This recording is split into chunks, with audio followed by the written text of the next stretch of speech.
I hope I didn't break everything by introducing or downloading new software. Wow. Not talking about you, Mike. That is not a $60 for 2X OG Kush. Does that sound like a good deal? $60? Is that like concentrate or is that flour? What are we talking about? It's the 2 buds of OG Kush. Really well, we're 4 buds here, Jeff Grubb. Okay, we're worth more than 60 for sure. Mike Minotti. Hi. What was the last thing that you bought for $60? For $60, very specific. I just did my taxes too, and there's definitely some video games I have to write off that cost $60. But I mean, you say $60. The only thing I can think about is that used the price of video games for the longest time. That's how much a video game costs. Darn it! So this wasn't right, but I want to say Kingdom Hearts 2. Tell me about Kingdom Hearts 2 real quick. Kingdom Hearts 2 has an interesting twist. Beautiful. Thank you so much. Stop. You're Roxas, actually. Dan Reichert. Yeah. When was the last time you went to a national park? Utah. Zion National Park. Probably like 2021, 2022, something like that. Nice. That's a good Bryce one. Canyon. Yeah. It's a beautiful area. Jeff Grubb. Yo. Sweatpants. Right. So I never liked sweatpants. I was a real Paul Reichert about it. And then I got those ladies sweatpants and I was all about it. The joggers is really when I entered my, hard pants are for the birds era. I really don't like hard pants anymore. Hard pants being jeans. So yeah, give me, if it's sweatpants material in short form, that's when I'm like very excited. Shorts that are basically sweatpants is peak. Okay, sweat shorts. Sweat shorts. Safe to assume that is what that is called. That's probably the right term. Yeah. Okay, everybody. A lot of yelling and groaning this morning. Not due to anyone, folks. Just it was me. I'm sorry. Sometimes it be like that, Jeff Grubb. Sometimes you fuck up your croissant dough and you were supposed to take it out and put it in the take it out of your proofing box and then put it in the fridge. But then your dumbass gets too high and then falls asleep. And then you wake up this morning and think, oh no, my croissant dough's fucked up because I left it in my proofing box and I was supposed to let it cold ferment in the fridge. That happens to all of us, I know. I'm meeting Andy behind the gas station to sell him 2 XOG Kush for $60 right now. Hell yeah. Tell Andy I said hi. I've opened up my recording. Oh, Jesus fucking Christ. I've opened up an audio recording software of my preference. Waveforms. Time.is. Let me make sure this is recording the NVIDIA broadcast now, not the thing you guys said was broken. Hi, Sean. 1, 2, 3. Looking pretty low. I'm doing on my end. It's okay. Waveform. Scary. Sean's never complained about it being too low. Oh wait, why is it? I don't need stereo. Do I? No, you want just turn it to mono. 33. I'm bringing it up. There we go. I am waveformed. I am forming waves like right now. Waveform. Okay, I've officially waveformed correctly. The waves also look small, but that's okay. Oh, there's still some business happening on your mic, Mike. It like breaks through the NVIDIA broadcast every once in a while, and honestly, maybe it's getting worse. Let's fix it then. I'm looking at the voicemail transcription on my phone. I just got a voicemail from Samoa Joe, and it reads, "Hey, Dad, what's up? Small Joe here." Voicemail translation might not be great. That's probably what he said. He calls himself Small Joe. Yeah, and he calls you Dad. Yeah, that's right. It's a weird relationship. I was gonna restart then. I don't know. I'll be right back. Okay. Let me see some Small Joes in chat, everybody. Yeah, Small Joe. Jan, how are the voicemails for Mr. Joe? I mean, they're unhinged. Good. Okay. How many of them are Joe specific and how many of them are just normal dump truck material? It's about 50-50. Okay, good. Is my waveform down again? I mean, video is going to do its thing. Sean's going to yell at me. He's so He's scary when he never yells. yelled. He yells so much. Well, he yells all the time, but usually about how old I am. He doesn't yell about low waveforms. He prefers low waveforms. Yeah, that's 'cause his he can- preference. Is You he get in away? there, he could, really put some shoes on there. He's gone. Grub, when I bring up Disney Skate Adventure, you should act like you told me about it. Oh yeah, I And, think and I I'll did. be like, yeah, that's why yeah. Absolutely. Yeah. Okay. He's convinced that he told me about it. I know. I mean, it's I think it might have been, I think for shoot, it might have been you. It might have been. Honestly, at this point, I'm pretty convinced it was me. All right, let's be super convinced when it comes up. Okay, I'm 100% on this now. Yeah. I don't remember the last time I played a video game. Yeah. You seem busy. Yeah. Been playing the same one with a weirdly long embargo. Grub, are you still working on that? Yep, I am. Oh, I did dip into that, and then I was Ooh. like, "Holy smokes!" And it keeps That's a video game. the Damn. onion keeps peeling. Yeah, I've started to notice that when I go into a room, one thing will Stop be a talking. plane. I think this defeats the embargo. I'm talking about something completely unrelated. Talk When I go about into your ver- house, Grub. when I go into different rooms of my house, Yeah. sometimes I'll see one painting that is a plane and another one that is a pane, like one letter got removed. Yeah. Is this information that is going to help me in my life ever, or am I just noticing patterns where then like it doesn't matter? Maybe it's information you will start taking notes on in the near future. Maybe that very specific thing. Cool. I found that very fun. Okay, All cool. right. Yes, When I did started not putting that realize together, what I'm the like, deal was with that until I'm I like, found a thing. I was like, ooh, I need to be writing some this down. shit is happening here, and I'm like, I bet there's more to this game than I realized. There is. And I there mean, my keeps house. being I mean, more my house. in your More to this your house than I you keep realized, finding yeah. New rooms. And, yeah. Pam, Yeah. if you're listening, yes, don't worry. How do I sound now? You sound good. You sound perfect. Okay. Well, Hey, what is- Mikey, Yes. you are perfect. Thank you. Yeah, Let me know Mike, if it you were pops th- back in. Thank you for fixing that. I appreciate it. Oh, you're welcome. Thank you for telling me that something was broken. I appreciate that because I hate when it is. All right. I'm All recording. right. Man. Oh. Okay. Hey, These are yes. tiny let's waveforms. get a message. We got to remember to plug the Japan travelogue. That's coming what up. I just. That's what That's I what you meant just to say. said? Yes. He was giving Oh. a thumbs up to Tam. Yep. Oh, then That yes. was like a secret thumbs up behind Oh. a curtain. yes. Oh, I fancy. gave a public thumbs up. Yes. Everyone knows I only privately give my thumbs ups. That's how they're a little bit more precious. That's right. Waveform. I'm recording. Yeah, me too. Oh, you know what? I'm going to stop that and start a new one. This is already 4 minutes in. Yeah. All right. I'll do that too. Whenever y'all are ready, let us I'm ready. clap and beep at 10 and 15. Plenty of time to get set up. Yep. Luxurious runway here. For some reason, I was ready for the 0-0. was I like, hear it that's again. Yeah, it's crackling again. not- Okay. Yeah. Let's fix it. Uh, I stopped recording. Yeah, me I thought it too. was a Oh, big fuck. problem. Oh, I mean, I can't go if it's crackling. What could it be? What Is the could make- cord like near anything that's has an electric field? Well, it's near the Um, router. Yeah, see if you can like move things because the XLR should be pretty shielded, but I used to sing Mikey this clear. Yeah, I have a better. Well, it's the same camera, but it's actually on the appropriate USB-C thing now. It sounded better. Oh. Okay, I moved it away from the router. It might also just be picking up the computer fan. No. honestly, I don't hear it at all anymore, right? Yeah. That sounds No, good. so it was just too close to the router, which makes sense. Can we just get one for Jeff Grubb's troubleshooting skills? Honestly, you. it's a Good passion job. of mine. Thank you very much. job, All Jeff. right. Thank Thank you. you. I just want a little bit of cheers every once in a while.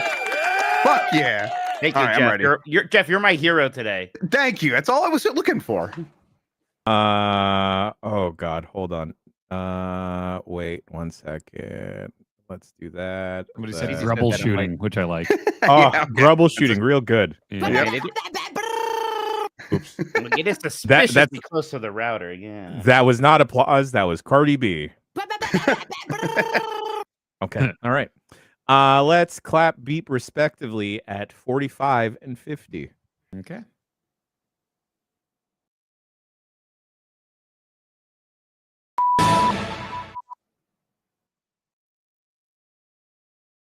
Get in there. Stop. Incredible. Okay, is this the music? Okay, cool. It's not Cardi B. Did I? Nothing I wrong never- with cardigan banks. Never went into the thing. I'm sorry. Just give me 1 second. My audio is going to be weird for a second, but it'll be fixed in a moment. Says this, and now I'm scared. Mhm. Nothing weird ever happens with audio. Never. Okay. Yep. Sorry. My mute button wasn't working. Now it is. Now we're good. Hey, somebody shoot me a link to the rundown. I need it on the new computer. Sorry. Don't trip, chocolate chip. I'll do that. Or someone else do that, please. On it. Thank you. I actually need to get 2 things sorted out. You know what? I'll do that later. I don't need to do that now. That's silly. Let's get the show on the road. Okay. Fade into black.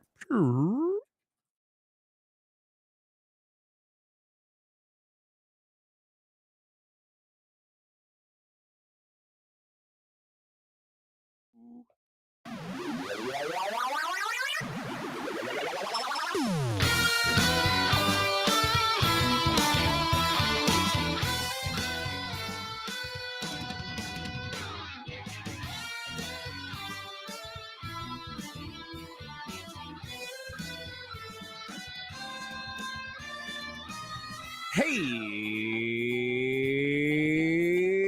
everybody, it's Tuesday, March 25th, 2025. Welcome to the Giant Bombcast, episode 882.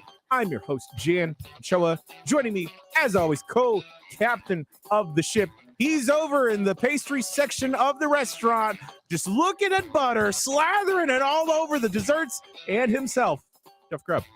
I got to spend a good portion of each day convincing my child to not just eat butter. That's right. He's convincing children all around the world. Our child specialist, Dan Reichert. Kids need to drink more soda. I don't like what I've been hearing about the kids today not drinking soda. Dan, it's weird. Watch Jaws and drink a Coke. At 6 years old, Addie saw something about Jaws. I was watching the John Williams special. She asked, "What's this movie? I want to watch it." See? Oh, Yeah, she has all the information she needs to know too about it. Too. Me and her mother both told her, "No, not yet." Oh, man. But the 8-year-old, maybe. We'll see. That's a doomed generation. Speaking about a doomed generation, he's going to lead us out of it. We have the leading anarchist in games media, the baddest boy in games media, Mike Minotti. I mean, look, Dan, it is weird, right? Because we just grew up like, don't even worry about Diet Coke. That's gross for grown-ups. No. Just all the pure, regular Coca-Cola you could want. That's basically your kid's drink. That's the kid's drink of choice. And now, yeah, all the parents I know are like, I would rather give my son a cigarette than let them drink a I Coca-Cola. seriously would. Nuts. I did not mean to perk up as soon as that word got said, all right? I just need to make that clear, okay? When I was going out for wrestling in middle school, and I was not like, a fat kid, but they did a body fat test, and all I drank was Coke. That's it. Just Wait, would you say more than water? Because I definitely was. Oh, definitely. Yes. Yeah, And it was a lot per day. And it's you have 38% body fat. I'm like, well, that seems like a lot. And I was like, that was all just the Coke doing its thing to me. Oh, do you think It was a good sugar was a time. mistake? No. I mean, it's not been great for us. Sugar's. Well, do we make it? I'm not going to go into a whole me not No. understanding sugar thing. Nope. I understand it just fine, right? Do you? I've never been more convinced that he understands something than when he said that phrase. I know we brought this up last week, and then we brought up the week before that. But who was talking about yearning for the mines? Because I haven't been able to get that yearning for yearning out of. Jack Black was talking about it. I think was it Nikki that told us about the trailer or whatever, where apparently young Jack Black said he always yearned for the mines. Yeah, it's the opening line. Yeah, they reference the joke. Yeah. I still haven't watched that trailer. Yeah, there's I saw a new trailer in front of that Looney Tunes movie for Minecraft. I'm still not convinced, I have to say. I do you think I posted this to Blue Sky that if Super Mario Brothers 1993 was made today, it would look a lot like this Minecraft movie. Like they would use that kind of they would use that kind of CGI and shit. I would hate it so much. Is it weird CGI, or is it try to look like All the game? CGI? it's live action, and like there's real people, and the real people are Jason Momoa and Jack Black, and then all the stuff from the game, they are like filtering it through a realism AI filter, basically is what it looks like. It's kind of like I don't like how this looks. It's kind of like the worst version of Detective Pikachu. Like they made things slightly realistic in a charming way. Here, it's really ugly and weird. This is like if you made a movie that was Oops, all ugly Sonic. Yeah, right, and like they're out and proud about it too. Like look what we got here. The like creepers and all the like the cube heads and stuff. Like the villagers are the worst because they have the Dan Aykroyd penis nose from that one movie. I'm sorry. The Dan Aykroyd penis nose from that one movie. Blues Brothers. Yeah, Boneheads. This looks like shit.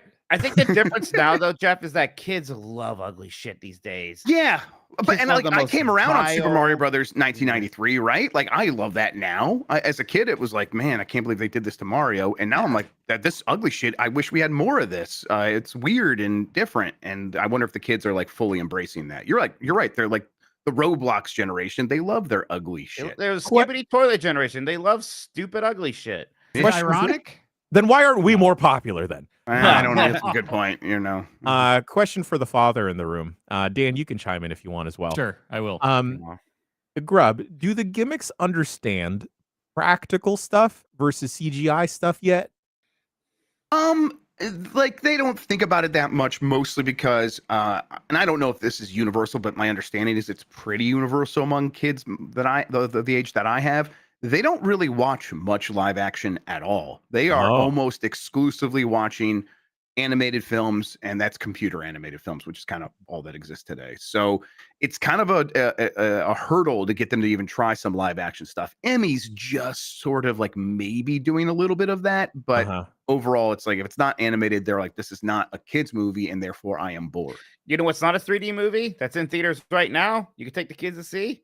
The world is about to be destroyed or something. Yeah, the day the Earth blew up. I went with my nieces and nephews, and they all liked it a lot. Oh, okay. I'm gonna take them. Shit. Yeah, that's great. Yeah, you'll definitely like it. But yeah, I'm pretty sure they'll like it. Hey, this just crossed my mind while we were talking about live action stuff.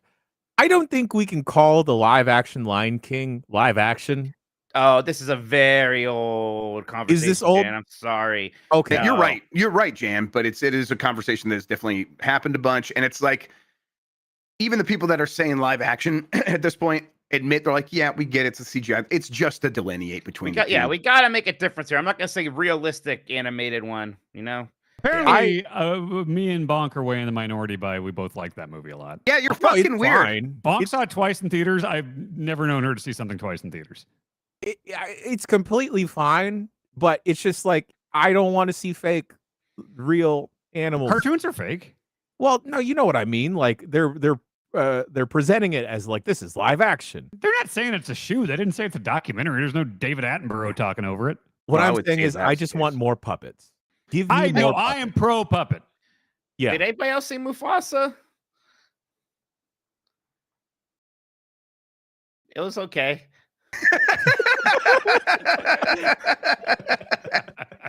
Yeah, Dan, you guys love the Lion King. Love it. It's just like it was over. It's like, wow, they did a great job with that. Well, she saw it twice. You guys didn't go to see Mufasa, and Mufasa just came out. I guess it's on home video now, I don't right? even think we knew it came out. Yeah. Huh. I mean, I think it's better than their live action, quote unquote, live action Lion King. So I don't know. Maybe you'll like it. I only have time for great movies like what I watched this weekend. Abraxas, Guardian of the Universe, starring Jesse Ventura as a space cop. Yeah, I saw that too for some reason. Was that Tam's fault? I think Tam was the one who recommended it to me. Yes. Thanks, Tam. Yeah. It was bad. Yeah, bad it's like it's a sci-fi movie, only in the sense that Jesse Ventura is a space alien cop, but like the whole thing just takes place in suburban Canada. So a new direct got announced for April 1st. It's the Goat Direct for Goat Simulator. Oh, did I get you guys excited for something? So are they doing the day before? Okay. Yeah, it's also April Fool's Day, right? So that's fine. That's all smart and good. This is the thing you're talking about when you heard there was an obligation that had to be met. Is it just for the goats? It was not for the goats. Okay. No, it's not for the goats. Okay, well, there you go. Breaking news. I'm anti-goat, by the way. Jeff Grubb, you want to deliver that again? Oh, yeah, new direct. confirmed for April 1st at 4 p.m. Central European Standard Summertime, which is not a real time. Goat Direct is happening from the people that make Goat Simulator. There you go. You know, don't the gimmicks like Goat Simulator? And They love Goat Simulator. It's really ugly stuff. Yeah. Oh yeah. Yeah. And they think it's hilarious. I think goats a couple days ago. I was watching a show that involved a goat, and the goat was maybe in peril for a second. And I was glad the goat didn't get hurt. And I was thinking, like, oh, I think goats are pretty cute. Goats are. You don't like goats? No, I'm anti-goat. I think it's because of that one goat in My Neighbor Totoro. If you know what I'm talking about, they like hyper animate detail this goat, and it's got the weird goat eyes, and it's one of the scariest things I've ever seen. It's just this goat in this Japanese kids movie. Mike was also an altar boy, so all the times they sacrifice goats in the Catholic Church. Listen, I'm not Catholic, so I don't really know. Didn't you guys see the witch? I did. The Vivitch? The Vivitch? I did not see the Vivitch, no. I love that movie. Oh, you're a baby. You would grow up if you saw cool adult movies for grown-ups like me, like The Witch, and that's about a Satan. It really did break a lot of people, Dan, when you said that made you grow up, and then Mike's like still waiting. It's like, yeah, good point. It was the right response. He did. I got you pretty good there, but you gotta admit it. He has good comedic sensibilities. What can I say? Weird. Yeah. How's everyone doing? We're okay. Think we're hanging in there. Great. Spring is about to be sprung. Doing fantastic. Computers here, which it was like a little annoying because like the riser for the graphics card came in a little mangled, and it's still working right now. But so like it was terrifying when you guys sent me that picture. I was so angry on your behalf. I was maybe the angriest I had ever been for a moment when my brother's like, well, I don't know if this computer is going to work. Like, I didn't like that. I didn't like hearing that after spending the money on a pre-built. The PCIe port, for people that are like hearing and wonder what you're talking about, the PCIe port where the riser plugs into so the graphics card can go stand up and be all pretty and prominent in the front of the case, it looked like someone had stepped on it inside the case. It was insane. So yeah, I don't blame you for being upset, but apparently it's working. It's working, and I'm making them buy me a new riser. First, like, we could send you a new computer. I was like, no, I set up the computer, and I'm not. Look, if you send me a new computer, I'm just gonna replace the riser and send it back to you, right? And like, let's just not do that. Just give me a riser. But also annoying was like pieces of that thing broke off and were rattling in the fans under there. So I had to like tilt the computer around to get those bits out. But everything's running well. Games are looking good on it. I'm looking good. I'm hopefully sounding better too. So whatever. It's there. So everything's working great. So you got a new computer that's working great. I got a RetroTink that's working great. Oh, come on, man. It seems like everything's just coming up GB, folks, right? You know, your RetroTink works? Oh, swimmingly. I streamed with it this weekend. It was great. Oh, the auto cropping and the auto game. Which one is this called? This is the 4K CE. I mean, Grub, you know. Cat, does your RetroTink not work? It wouldn't turn on. Oh. It wouldn't turn. I tried a bunch of stuff, and then you tried the reset button on the back. I tried the reset. I tried everything. I tried. Sure it's plugged in, buddy. I tried plugging it in. That just surprisingly didn't work. All kinds of different cords and cables and power supplies, and like they're like, it takes a very specific power supply. So I ordered that exact power supply. I'm like, and they're like, well, take a picture of the back of the one you have right here. Like, oh, that one should work. I'm like, fuck off. And so it just simply would not turn on. So I emailed them, and the guy that actually makes this stuff is the guy that runs the support. So I was like, Mike Cheese, like, hey, just send it back to me. I'm like, thanks, Mike. All right, here you go. So I've sent just the unit back to him, and he's gonna like apparently fix it and send it back, which that's nice. But boy, was it disappointing. So like, all right, I have got like 2.5 hours. I am going to settle in for some me, Jeff time, playing some old video games. I'm going to set up on the computer first, and then I'll move it. And it just didn't get past step 0. It was very frustrating. Oh, that sucks. I'm sorry. Well, it is very good when you get the new one back. It's so like how you're kind of like tinkering around with it, because I realized what I am going to do with this thing primarily is, and you were like confused by this originally, I'm going to use my Mister on it. Yeah, I think I understand that now, because like the idea over of putting, HDMI.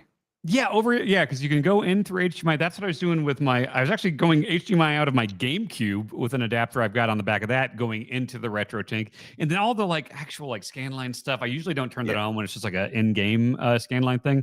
But just the level of like, customization you can have over that is incredible. All the auto cropping and things to make it fill your screen perfectly. like numerous different inputs and stuff. I put a VCR in the front. I was watching the best of Tool Time on VHS. Yeah, it's a good device for sure. The remote actually being like labeled and custom for that device is a lot better than the previous one. It's really, really good. You could do direct HDMI, so like the Mister will put out at like the exact resolution of whatever console you're using, but the RetroTink 4K CE has this pre-scaling feature, which basically just like you don't need to worry about that on the RetroTink. It'll just take samples of like every fourth vertical line of pixels, so it's getting the information it would have originally had from that console, and then so it could just do that automatically for you, and then upscale through all the filters and the CRT masks and stuff like that, and add that on top of it, which is what I got this thing for. I want to have all those CRT filters. Yes. I gotta ask y'all, for the layman's out there, including myself, what would someone want to buy a RetroTink 4K for? If you play a lot of old games on modern TVs or stream old games and using like the original hardware, correct? Original hardware. It's basically a very nice, component cable to HDMI output solution for every like console.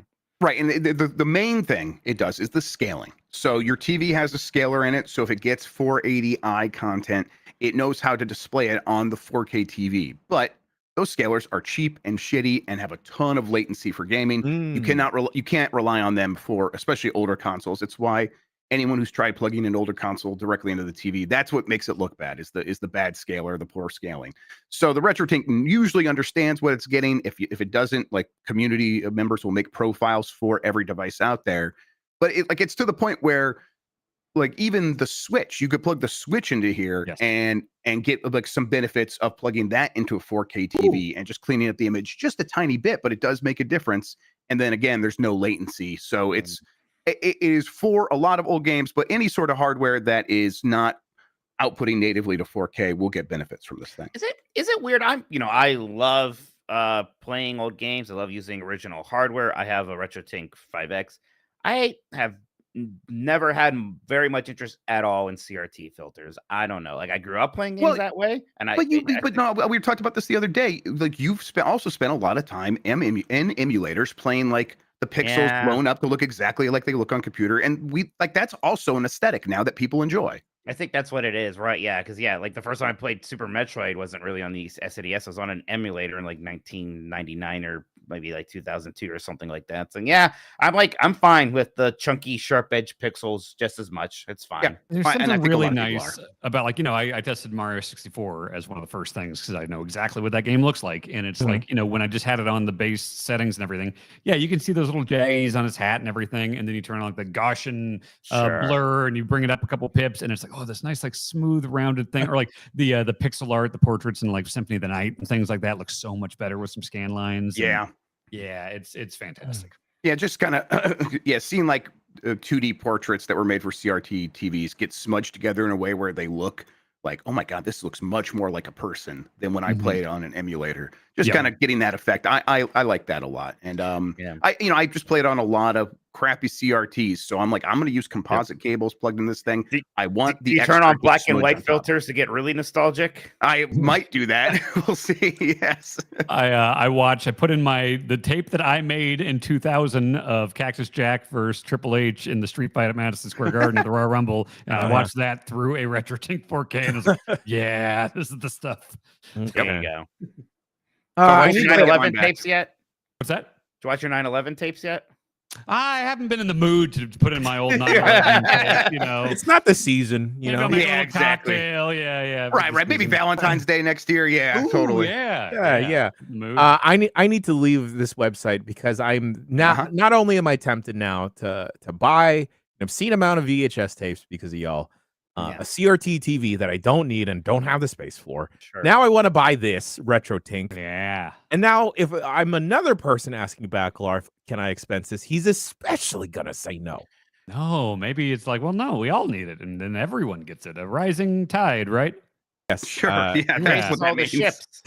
Yep. Ships. Rising tidies, racy shippies. Reagan was talking about RetroTinks for sure. Absolutely. Totally. That's 100% what Reagan was talking about. Oh, I was Wait, just is going to Rising edit the Tide top raises all banner. ships a Reagan thing? I thought it was like a communist thing. No, it's very much a capitalism trickle down economics thing. It's the I exact thought it was like opposite the of Rising Tide. Like, if communism. we all do this together, all of our ships will be raised. But it's No. Reagan? That seems like the opposite. Yeah, before I used to think it was a vibes-based thing, but now Oh, It's like how it's okay that the rich are rising. It's kind of make the poor people rise too. Of that's course. not how that works. Correct. We've discovered this over and over, and yet Huh. Here we I totally are. misheard that. I went to go Um, edit the top banner here in chat to say Jan's leaving. As soon as I clicked it, I believe Nikki had already done exactly that. Yeah, good Nice, job. Nikki. nice. I'm gonna hit this button. Oh my god! Wow! Okay. I should not have things on a random folder. Instead, I'm gonna hit this. All right, video I think game. we may have found our new segue sound.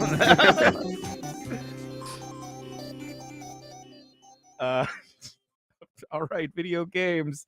I actually have played one, and it is one that was the big game of last week.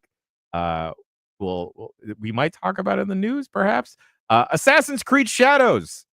Dan, Grubb, you two talked about this at length last week on the podcast. I suggest folks go check that out if you want to hear their initial takes and impressions. I'm only 2 or 3 hours in, and the last Assassin's Creed that I really enjoyed was Assassin's Creed 2 Brotherhood. About the same for me. And let me tell y'all, I am digging the crap out of this, even though I'm so I'm early glad. in. And for whatever reason, I never quite clicked with Ghost of Tsushima. I don't know what it is. Maybe I just found it too pretty, and I just needed some like a little bit of jank or a little bit of like mindless tasks. And that's Dan's younger than us. He needs things to be uglier. Put it through the retro tank and crank up those scan lines, brother. Yeah, there you go. all right. All right, Backlar. Can I anyway? Yeah.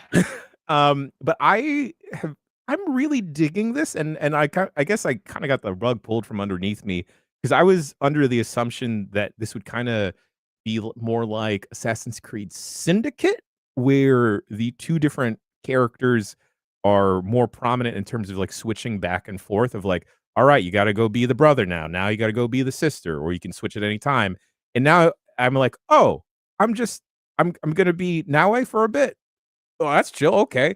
And then I'm just thinking about all of the outrage that was taking place all over and still is on the internet. And I'm like, oh my God, you guys are fucking dweebs. It was just such a like a nothing, right? Like they got mad over nothing. Big surprise. Here we are again. Yeah, they got mad over nothing before the game even fucking came out. You fucking Mhm. dumb shits. Anyway, that being said, the introduction to Yosuke, I thought he was a fucking badass. Mhm. Yeah, right away they give you that like R2 square like 300 kick thing, and it's like, oh hell yeah! And Yeah. you do get off him pretty quick, and I have not gone back to him. I just got back to the point where I'm back to him. So it's like it takes a long time. I think for me it was 9 hours or something like that, and I haven't played much more You since. had to play I a got whole back to video him. game before you got back to him.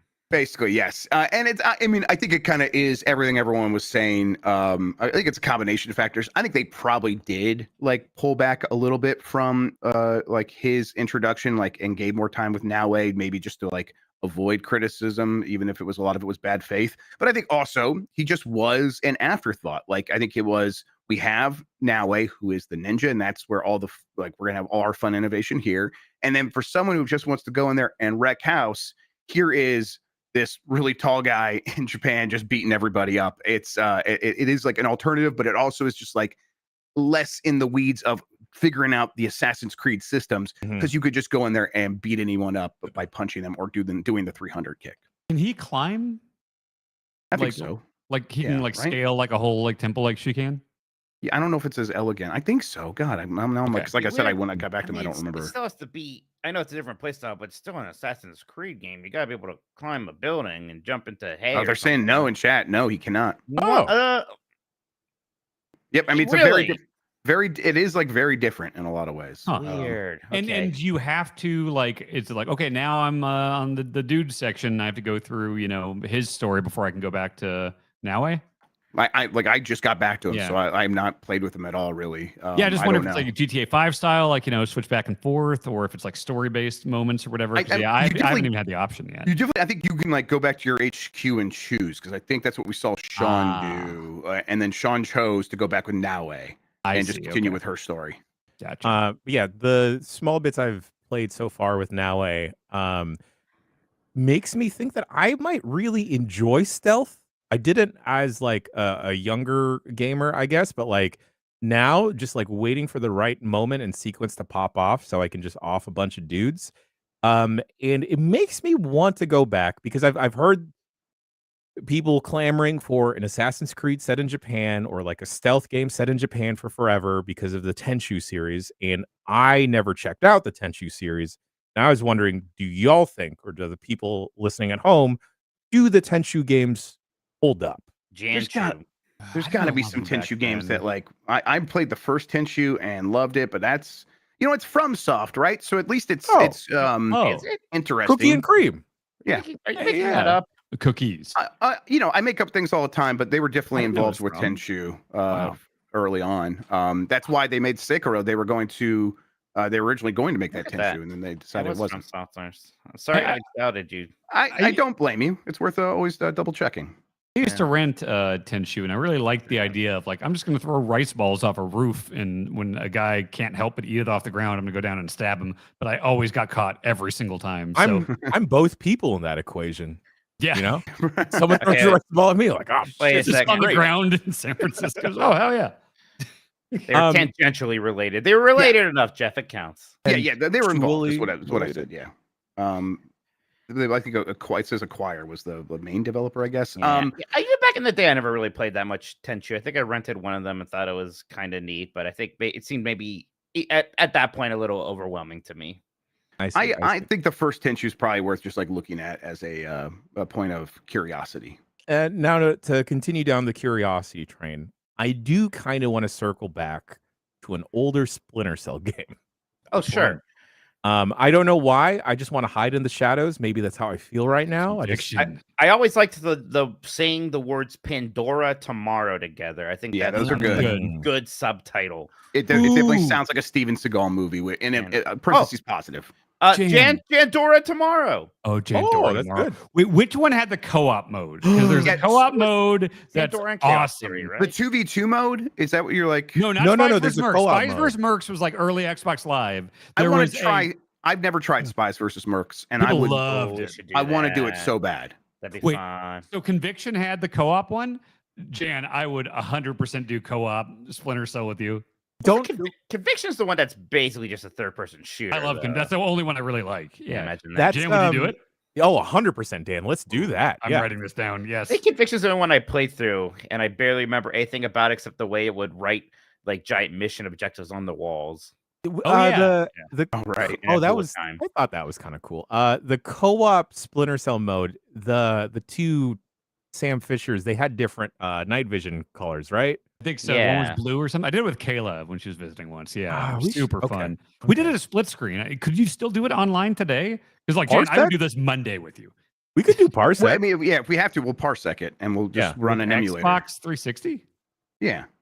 I want to see if it's backwards compatible. well, That'd be ideal if we. If it's backward compatible, just do that clearly. But if it's not, we could just run it in an emulator on Parsec, and everyone Parsec in, and we'll be fine. Let me tell y'all, since I had to go into the office before UPF, I was playing Thug Pro completely through Parsec. Oh, really? Just remoting straight into my home computer. Yeah, Parsec is great. Yeah, free plug for Parsec. Fantastic. It's actually how half of the shit works around here now. It is backwards compatible. Conviction is. Oh, okay. Conviction. Oh shit, Jan. God. Okay. Yeah, I gotta get my ducks in a row for that. But I would love to fucking do that. If anyone has any other modern stealth games that they recommend, I kind of like A Plague's Tale, but the rats just kind of made me too squeamish. If you heard of Hitman, The thing is, I don't play Hitman like a stealth game. It's just like a Monty Python film for me. Same. Sure. Metal Gear Solid 5. One of the greatest games of all time. But again, I don't play that as a stealth game. I just play that as like a weird action film where I can command my dog to poop. I wish I could do that in real life.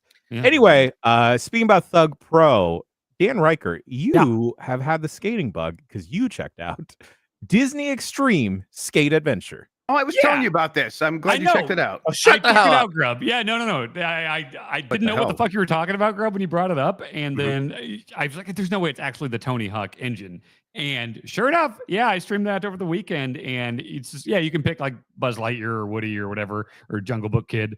But I was just, there's like Shoot Children in it that like won a contest. And people were telling me that those were the best characters. And so I picked one. I gave him night vision goggles like Sam Fisher and cool flame shirts and a skull mask and made him a real cool, badass kid skating around, delivering ringtones to Mr. Nokia, delivering McDonald's. Like there were like polygonal rotating PS2 McDonald's fries and quarter pounders and stuff, which made me really happy. It's just a fucking Tony Hawk 4 game with like Disney characters and stuff. And that Andy's Room level, which we played in Thug Pro, it like is a good skateboarding Got level. good levels. Fantastic. It was really good You played it? Yeah. Yeah. Yeah, I did. But like after I showed it to you on Thug Pro, that stream. I've talked about this game many times since I've known you all. No, It you're thinking specifically Kingdom Hearts you brought it up, for sure. specifically said, Dan, you should play this when we played it on Thug I think Pro. I told him that. Grub brought it No. up. I think you might No. have chimed in, but yeah. And so it's like there's like a hub where it's like you start in this like city thing. It's like, oh, do you want to go to the Jungle Book place? Do you want to go to the Tarzan place? Do you want to go to Andy's room? And yeah, it's fun. There's like a little army men in the Toy Story area giving you quests and stuff. It's just a secret Tony Hawk game on the PS2. Okay, what's the best skateboarding game that wasn't the Tony Hawk's Pro Skateboarding? Grind game? Session, right? Is it Grind Session? Is that the Sony one? That was Sony's. Just like PS1, we're gonna make our own Tony Hawk thing. And What was Konami's? Okay, that was Skate Evolution, and it had Metal Gear Snake in it, right, or something like yeah. that. People in chat are saying Skate. I do mean like the Tony Hawk clones. Like there was a lot of Tony Hawk clones. I think I'm People speaking really like specifically that. of those. There's like that inline skate one that people. Oh, like. aggressive There's, inline. aggressive aggressive inline. inline. Yeah. people I like that one. Yeah. There's one Matt with Hoffman. Matt Hoffman was basically just Tony Hawk with a bike. yeah. Right. There's the scooters one with the scooters. Extreme Remember? Inline? Razor scooters. Or Razor, yeah. Yeah. There was also if we're going off the Tony Hawk clones, there's the Kelly Slater one, right? Pro That game Surfer, is yeah. so weird. I tried playing that It is like weird. a year ago, and it's weird. It has all these like interstitial like documentary videos between things that have like this aggressive surfer vibe to them. Is what I would say. Like the game itself is bizarre because it's kind of Tony Hawk. Obviously, surfing in a wave is very different. It's much more rigid and specific what you have to do. It's kind of hard to get a grasp on it. It's a weird game. I'm glad Now, it exists. But we want to talk about weird. There was also Wakeboarding Unleashed featuring Sean Murray. Sean Murray. That's not the red. Just Sean White. I'm No, thinking that's of. Sean White. You're thinking Okay. of. Yeah. Hey, Sean I Mu- played that skateboard game at like a million conferences. I assume it actually came out at some It did. point. It did Like, come out. I didn't like the demo. No. Yeah, It didn't jive with me too much. Yeah, I brought this up like I had to be on this show like 2 weeks ago. But Johnny Mosley's Mad Tricks, where he's like, "What if it snowed in San Francisco?" It's stuck in my head forever. I don't think I've ever actually played it. I've just seen that one clip of him. Well, Not Grub, very- I think it's time. All right, well, let's make it happen. We should play a bunch of these. Is actually what I'm getting at. We should Sure. have more of these. I used to tell myself that 2 Extreme was good. Oh no, It's not. It's not good. Remember the, Yeah, was it one extreme? There was 1 Extreme, 2 Extreme, and 3 Extreme, or is 1 Extreme? It couldn't have just been called 1 Extreme, right? Were you talking about like X Games? It was 2 called Extreme, One the first one. it was Just called the- One Extreme, the number one and Extreme. Why wouldn't they just call it Extreme and then 2 Extreme? Did they know? Yeah. That's weird. They knew. Yeah. They're ready. They're It's not franchising great. immediately. 2 Extreme's not great. Oh, Hey, it's in- Extreme G related. Oh. In the same vein as all these other extreme games, Downhill Domination. I just need to shout out that game again. Oh yeah, that was great. So fucking cool. Yeah. One should- Extreme's the one with street luging, right? Yeah, you could pick. It was like a Diddy Kong Racing. You could like skateboard, bike, or street luge. I want to say, yeah. And then you got to beat Whizpig. We Street should- luging is insane. Should we have Skate Week? Sure. Yeah, Grind session. I mean, yeah, put up a Oh, new we skate could deck. do- maybe we should time out Skate Week for a week where you can't do Blight Club. So we'll do Delight Club with Tony Hawk Ride. Okay, yeah, No, sure. I have the controller. Wait, what? Who's going to be delighted by the ride, though? What are we talking about? Delight. Yeah, that's not a delight. That's a Spike Club. That is just going to be a Blight Club game sometime, probably. Jen, do you like Tony Hawk Ride? I don't know. We had a board at the office. It's fucking terrible. There is, except for the video of that pit bull playing it. Okay. Somewhere on a hard drive buried in the fandom office is old footage that I made Gersman get on to a green screen on top of an Apple box with the Tony Hawk Ride controller for the Jeff Gersman Pro Skater intro. It's one of my prized possessions. He did a Christ Air for one of the bits, right? Yeah, it was a shoot Christ Air. Yeah. All right, let's see. Speaking about Disney Extreme, that is my favorite thing about Jesus Christ. It's the Christ Air. I'm sorry, I just like that's the coolest skateboarding trick you can do. Thank you to Jesus for that. Not the compassion to the poor. It was a work. We can't do this right now. Doom Eternal, Jesus Christ's favorite game. Me, but not all the stories. Yes. You can't do that stuff. I thought that you thought Jesus was a shoot. You're so concerned about if he ate corn or not. Well, I think there was probably a shoot dude at some point, but I just don't believe all the walking on water and floating to heaven stuff. Doom Eternal. That's a shooting video game. Yeah, Jeff and I have a game club over on our Discord for our stuff. And right now we are playing through Doom Eternal. Seems timely with Doom the Darky just coming out. And I played this game when it came out and I liked it, but I did fall off it relatively quick for some reason. I will say, I remember back then thinking, boy, these levels are long. I don't know why that would be a problem, but it feels like a problem, especially in a game like this that's very, kind of high strung. It can be stressful. I also got bullied by my chat into playing it on ultra violent, so it's pretty hard. Oh, because I've been watching you play it. I didn't realize it was on ultra violent. It is fun that way because it is like a good challenge, but it is it's a taxing game. So there's something about the 90-minute levels sometimes where it's just like, oh man, we're still just going through this same level. But boy, it is just very good when you get into the flow of things, right? I mean, it's just like its predecessor. It's such the antidote what had become those shooting gallery games of look down the scope, auto lock onto something. You get hit, hide behind cover, so your health regens, right? It's like, no, this one you got to keep moving. You got to be swapping weapons constantly because some are better against different people, and you're sort of constantly worrying about ammo. And then you're doing the chainsaw to get ammo. You're doing the flamethrower to get armor. Doing the glory kills to get health. It's just such a very, very good flow going on there. And you know what? I like the first-person platforming. I'm always actually I'm a sicko for that stuff. I grew up on Jumping Flash 2, and I love Mirror's Edge, Metroid Prime, any game of first-person platforming. I know that is disgusting to some people. I like that shit. I'm good at it. I can first-person platform that. That's why I was so good at Neon White, Jeff. I was in my element with that. Yeah, no, I'm right there with you. I'm like, I've never played this, and I'm like, all the complaint is always there's too much of that stuff. I'm like, that sounds pretty good to me. So I'm excited that you're playing this, and it's convinced me I'm going to do the same. I'm sorry, Mike, but you didn't exist in my head yet when Neon White came out. I know, it's okay, but I was very good at it, Jen, and I want you to know and be proud of me. You know what? I am proud of you. Just like I am proud of Jeff Grubb checking out Mother 3. I'm playing Mother 3 on my Game Boy Advance. It's Ambernick, and it's good. It's First like playing time? a cart. I've never even played Earthbound, really. I mean, I've started a couple times. So I'm starting with Mother 3, which is dumb and stupid, but I like it. So Mother 3 is basically the sequel to Earthbound. They were originally making it for the 64DD, and I remember those screenshots in magazines. And then they're like, oh, we're canceling that. We're making it for the Game Boy Advance. I was like, okay, whatever. And I remember seeing images of it and be like, this game looks really good. Like the just visually, it has a really good look. And that is definitely true now that I'm playing it. Every character has their own like visual personality that really stands out, makes them feel fully formed. They have actual personalities when you're talking to them. That's great. And then there's a lot of weird characters, but it really just feels like playing a cartoon or maybe a JRPG version of a LucasArts adventure game where it's just like everybody does have such like the movement is telling a story and like there's not a lot of huge blocks of dialogue. There's a few lines and then everyone is emoting really well.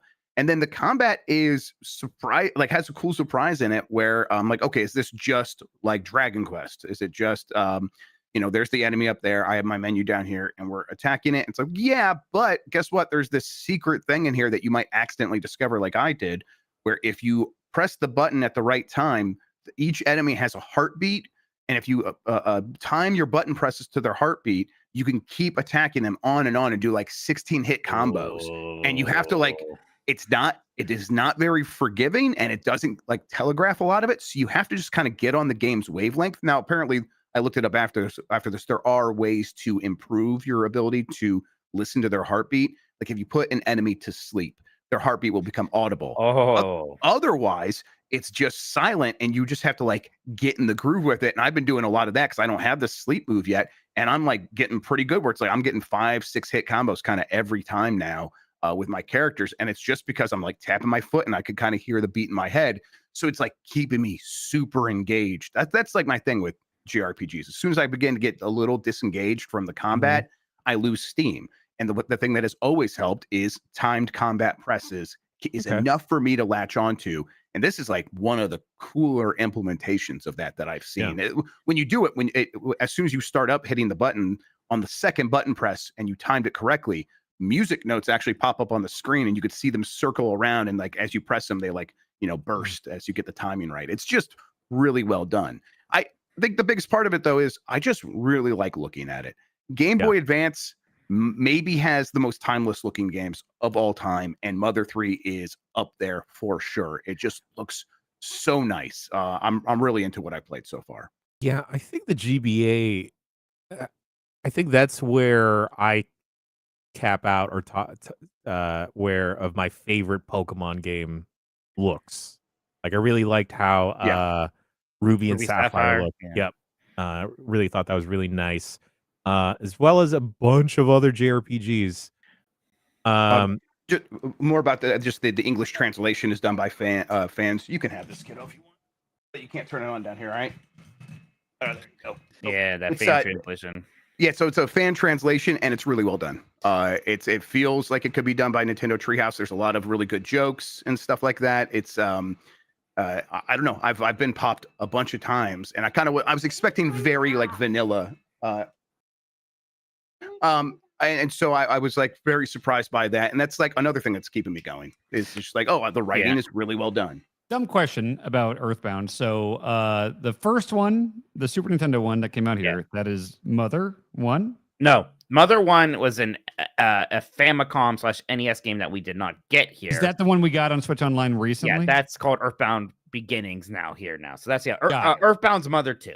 And 3 is the one that never came here as well. So we basically just got Mother 2. We just got Mother 2. Now we have Mother 1. And I Earthbound was like my most started. Never got that far into game for the longest time, going back to like, actually renting it in stores and whatnot. And only just like 6 months ago, I finally like sat down and really worked my way through it. And it 1,000,000% lived up to the hype for me. It's one of those games where I beat and I just keep thinking about it constantly. I am now fully in the corner of all of the Earthbound freaks.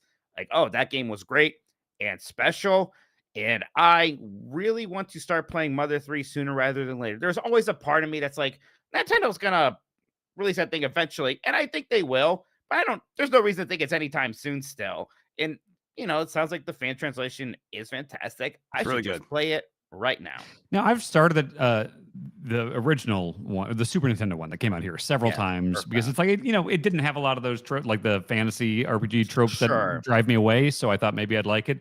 But like you might I fell off numerous times. I don't know if you're talking about the original or Mother 3 that you fell off of a bunch. I'm talking about Earthbound. Earthbound for Super Nintendo as well. Okay, that's the one that I've started like a few times. It's been over 10 years since I tried it. But like Grub also, I'm like you with a lot of those games where it's like, I love all the Paper Marios, Mario and Luigi RPGs because like just give me a little bit of something to do in the fights. Do you think if I tried it now, I could come around on Earthbound? Maybe just do Mother 3 then. Yeah, maybe try Mother 3 actually. I think you could. You just have to like kind of push through the very, very early parts where they aren't giving you a lot of direction. Just like be like, oh, if I start going in a direction that feels right, it probably is right. And then as long as you kind of stick to that and try to see what you can do in the combat, I think there's a chance. It's also like I think it makes for a pretty good Colorado night game, right? It's like, okay. Yeah, sure. yeah, you could just like, it's being humorous and fun, and it's fun to like explore. And again, it looks really nice. I like the tone. It's like weird in a Yes. way that I like. Yeah, the tone tone is is fantastic. excellent. That's great. Mm. Earthbound might be the Super Nintendo one might be a harder sell thing because the combat is straightforward in a lot of ways. It's very just this is Dragon Quest turn-based stuff. There's a fun mechanic with the health where if you take a hit, your health kind of rolls down instead of just suddenly gets subtracted. So if you act fast and heal, you can stop yourself from taking a killing blow, things like that. Okay. But otherwise, it's a kind of a straightforward JRPG in ways that I really appreciate, but in ways that maybe won't work for you. Earthbound Zero was Mother 1. That came out here on the Wii U. Was that right? Wii U first, but it's just on the NSO now. It is on NSO. Okay. Yeah, Wii U. I forget where it was first, but it's on NSO. Yeah. This is where the PK Fire Kid comes in, right? Yeah. That's is from Earthbound, and then Lucas is from Mother 3. Yeah, Yeah. they're both Smash characters. That was like the first deep cut because he was the hidden character in Smash Bros. On Nintendo 64. Mm-hmm. Right, I was like, "Whoa! I can't believe Ness is in here." And you go from that to we're getting Sora in the game, basically. It's a straight line. Yeah, it's a straight line. Speaking about one JRPG and bringing up another, Mike Minotti, I really want to check this out.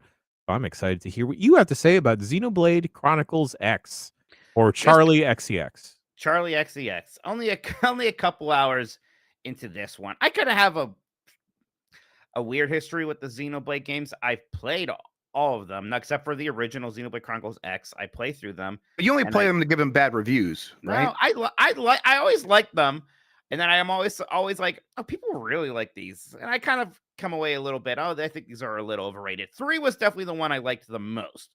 3 I thought was very good. I think the third act was a little weak and long, and I have an overall problem with the series where I think the combat somehow gets complicated but not deep, where it's like here's all the things you have to do and isn't a lot of things, but it's always the same thing you do no matter who you're fighting a lot of the time. So I'm interested to see how that feels. Like the first impressions are, oh, this almost feels more like Xenoblade 2 than actual Xenoblade 2 does, because that game changed up a lot of things with the way things play and the way characters look and whatnot. This one definitely has a lot of Xenoblade Chronicles Chronicles 1 vibes, with the aesthetic, with even just the UI. But I like the story setup, right? It's a bunch of people fled Earth on a giant space arc kind of a thing. And now we're on the new planet with the scary life forms and the aliens still want us. And guess what? Your main character, there's 2 tropes right away. Silent protagonist, amnesia. Hell yeah. Hell yeah. That's my video game, baby. Can't remember, can't say where you're at. Yeah, I do. It is like you make your character, so that's a big difference from the other games where you're Rex or you're Shulk, and it's this very bespoke character. And part of me is like, okay, maybe that means this game isn't going to be quite as cutscene heavy. And of course, the beginning has still had plenty of cutscenes. I just expect that for any RPG, especially a JRPG. There's just a lot of setup there. But still, there's things that I do like. The music is great, and it always is in these games. I always give it up for that. I do like the setting. There's kind of some Fantasy Star vibes with its specific take on sci-fi. And like the other Xenoblade games have had sci-fi, sure, but the sci-fi element seems stronger here. And I do like that. They've teased the giant mech robots that I think you get to fly in eventually. So basically, I'm kind of in a how long to mech robot phase right now. Yeah. I was watching the GameSpot show Thursdays on the Power Block. And Jake Decker was talking about how it kind of is like a switcheroo because I don't believe the robots kick in, Mike, until 40 or 50 hours into the game. Oh, wow. Yeah. Wow. That's too long for time to make. That's my other big complaint with these games. These games are always, I think, way too long than they need to be. They're always like 80, 90 hours long. Yeah. Like, man, that's wild. I know like Personas get away with it, but boy, I don't think that many RPGs or JRPGs need to be that long. And these games usually run out of juice for me at that point. I always like push myself through to the end, but I'm always like, boy, I wish this ended maybe 30 hours ago.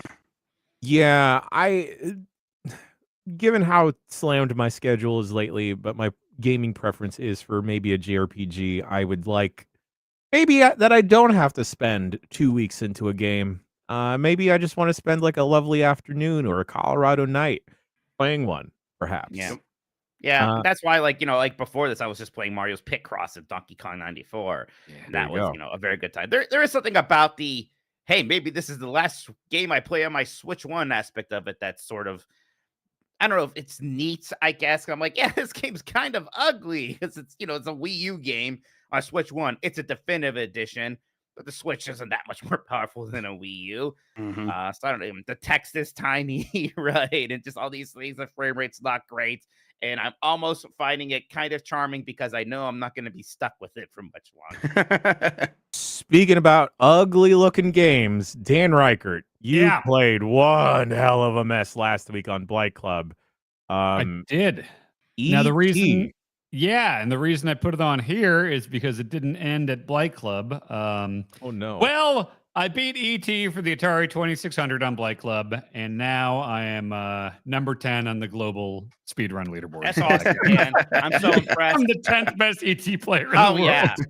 I've always said that Get about the you. fucking mods on speedrun.com. Get on it. My time is there. It's a legitimate one. I submitted it like a fucking week ago. I didn't get that. I don't know who I need to what do you do if it's like the scene's just not active. There's nothing to do. I Maybe know, you have to but become a I'm gonna mod. revitalize it. Yeah. I'm waiting. I got a Push your legit own run. times up and then Yeah. quit. Yeah, I beat the game in a minute 41 seconds or something like that, maybe a minute 44, but I should be nicely at number 10 in the world. For Speedrunning that game, it's got to be a lot of just hoping you get the right seed where some of the items are in preferable places. That's the thing is like there's two different kinds. There's the RNG manipulation kind where if you hold in the button when you turn on the Atari, you will guarantee the same item location. Oh. But that's not the one I wanted. I wanted to do the one where you actually have to like randomly run around and find the stuff and everything. And it's a lot of bullshit. A lot of just like you kind of have to get lucky at the end and make sure there's no FBI person or scientist on the screen when you call the ship, when the ship comes down. It's a horse shit speed run to do, but it's very short. So I hit my head against it until I got on there. Who are the All guys? right, Jeff, you got to speed run one of your bad games now. You're the only one. Yeah, Blues Brothers coming right up. I mean, it's a Blight Club game. It was blink and you miss it. Yep. Yeah. So wait, Dan, after speedrunning it, how do you feel about ET now? It's the worst game I've ever beaten. Oh, okay.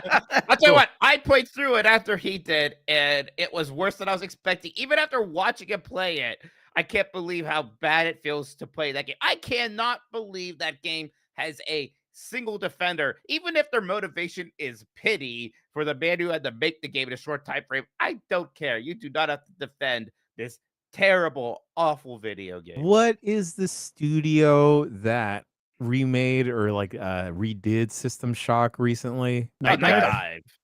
Night Dive. Night Dive can get on ET for No, sure. Night Dive has more important things to do. Don't listen to Let's do a gritty reboot of ET. Let's get the Bomberman Act Zero of ET. What if we had a Pac-Man Championship Edition of ET? Okay, that now I we're kind of talking. like. Just add a lot of neon lights. Yeah, just No, maybe like ET can do like a quick bullet time drift around one of the FBI That agents. kind of sounds all right to me. I would play that. There we go. Actually, ET Championship Edition is an incredible idea. Oh, okay. All right. Someone needs to make that and then cut me a check immediately.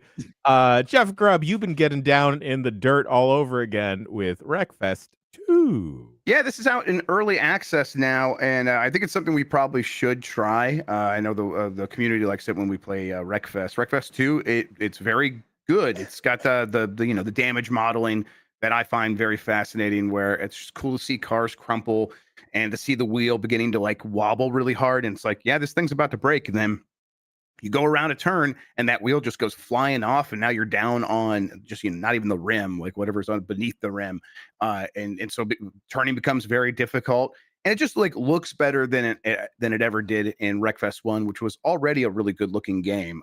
This is a demolition derby racing game, so it's more about spectacular wrecks and getting points for like ramming into your opponents and things like that than just exclusively winning the race. But then the racing model itself also feels really good, and it's got all the things you want: power sliding, and kind of drafting behind characters and things like that. But overall, it is still very early access. It is not optimized at all. At least, it was running 30 frames per second on high settings, not even the ultra settings on the 5080. So I think it's probably a ways off from being a game that you can really recommend to people wholeheartedly. But I definitely had fun playing what is there so far. Went online a little bit, and that was just kind of nonsense, because it really is just everybody crushing into one another. And the single player mode is not very robust. It is just quick race. That's it so far. But again, early access, and the game is meant to be played multiplayer. So yeah, I am into it, but it did make me want to maybe check out BMD and BMG.drive. BMX XXX, exactly. I want to check that out. Finally, a horny video game. No, BeamNG.drive, which is, have you ever seen those TikToks where it's clearly a video game, but it kind of looks like a real car, and they're like, here's what happens when a Ford F-150 runs into a wall. Yes. I really like those. Me too. All of those are done in BeamNG.drive. Oh, cool. And so I'm like, I should go check that out, because it has the super realistic physics modeling of damage and stuff at this point. Hey, kiddo, what's going on? Okay. All right. Anyway, Wreckfest 2 is pretty good. Now I'm going to go deal with a human being. Speaking about Wreckfest and cars getting wrecked, I did see a Cybertruck go over a speed bump yesterday, and then the car just cyber-fucked? It kind of did, because the Cybertruck, I don't know how this person was trying to go over a speed bump. Generally, I will slowly drive over one. Yeah. This person decided to take it at an angle, and then he got stuck. They don't have Inspector Gadget wheels that can go up. I don't think they have a lot of anything in those cars, Dan. Seems stupid. Yeah, very stupid cars. Did you play Mario Kart in those or something? They put Stardew Valley on it at one point. That makes sense. Yeah. Cyberpunk is on them as well, I think. Yeah. Cool. It's Wonderful. so cool. Dan, last shoot game on the list here, Snatcher. Yeah.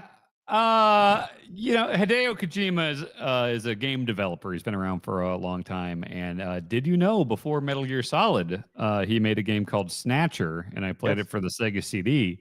And let me tell you, I booted that guy up, and it's like, wow, this is for 94. This is cinematic. This is fucking cool. Very Blade Runner influences on its sleeve. The music kicked ass. It was such a good intro. And I was like, all right, shit, I can't believe it took me this long to play it. And then I took control, and you're talking to someone, and it's like, talk, investigate, ask. Oh, it's an adventure game. Yeah. And I would love this shit. And playing it, but it was really cool up until that point. What were you expecting going in? Because I mean, it's an adventure game. No, I just thought I wanted the stylish Kojima cinematic stuff, and it was all that until you just pick stuff from a menu, and then it wasn't a video game, so I stopped playing. It's a video game still. Actually. Turns out, video game. Video games could be that way. If you want them to be that way, but I don't. Okay, so there's a part of me that's not shocked that you don't like a Kojima game that's talky and is a genre you don't like. But you also say constantly you don't like stealth games. And Metal Gear Solid is a stealth game that's talky and from Kojima. So part of me doesn't necessarily understand the distinction. I will take stealth. Look, I'm controlling character. I'm running around. I'm snapping necks. I'm even though I'm bad at stealth, I am doing cool stuff in Metal Gear Solid. Selecting talking things from a menu is not cool stuff to me. So I just had to back out of that. It seemed I bet there's good stuff in there, though.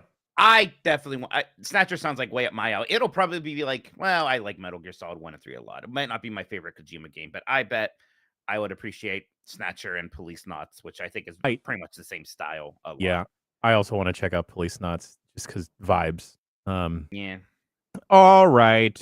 Before we go to Bricky Break, Nikki and I had a little impromptu, unsanctioned lights out GDC GB meetup last Thursday. Shouts out to everyone that was able to attend and stop by.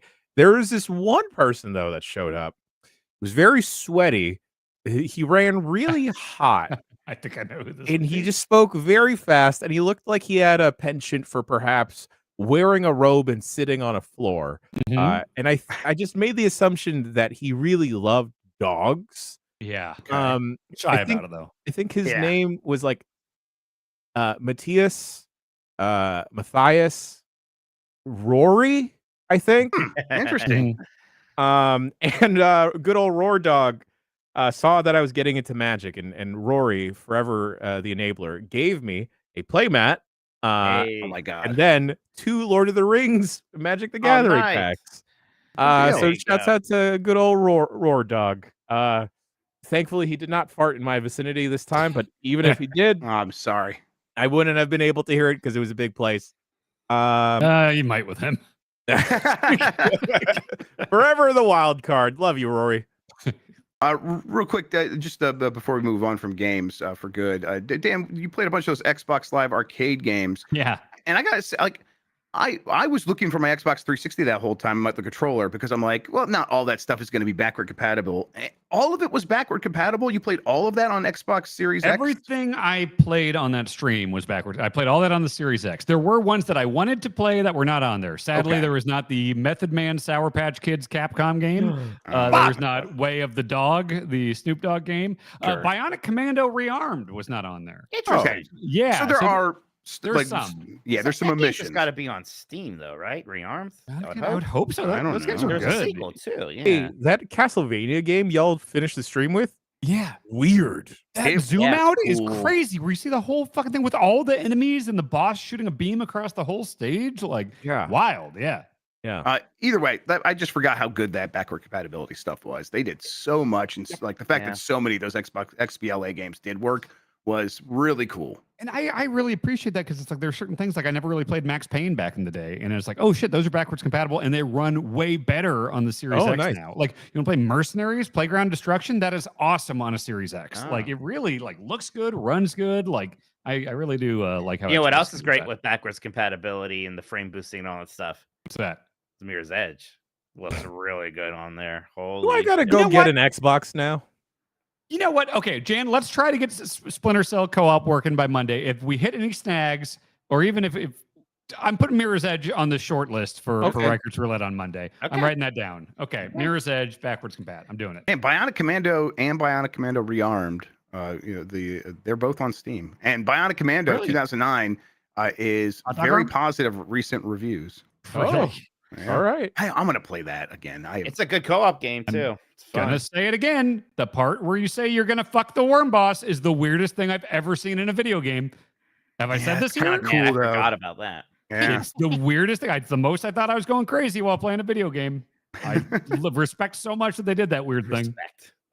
I do. The fact that it says it normal once, and then if you die, you say you're gonna fuck the worm.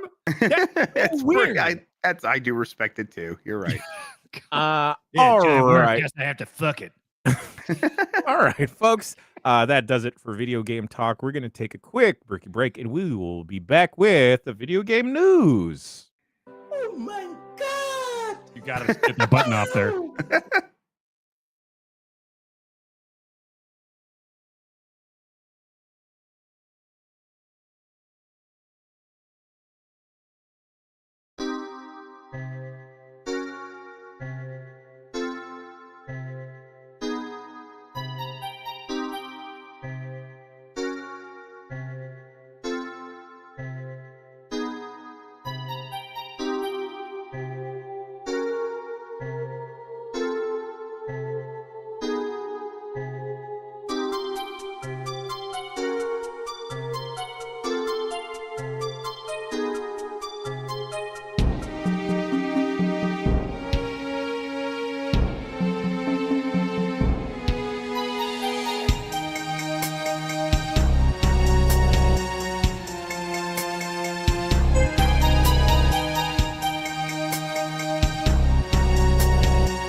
All right. It seems like Thanks, this Cardi. random folder only has 3 sounds. Let's hit it another time. Let's see what Hit the happens. button 3 times.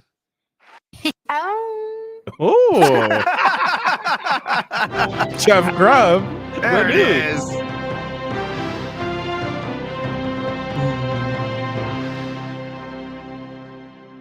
All right, I got some news for everybody. Let's do this thing. Are we getting 2 Nintendo Directs in the next 7 days?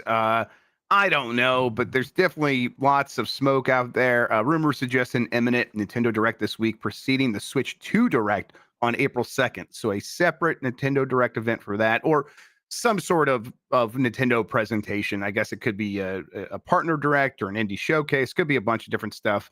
But Andy Robinson was teasing this, and a prominent leaker from, I think, Brazil was leaking it. And now Nate the Hate's saying something. And Andy Robinson's from Brazil? different. No, Andy Robinson in the UK, and then separate from him, a leaker in Brazil. I see.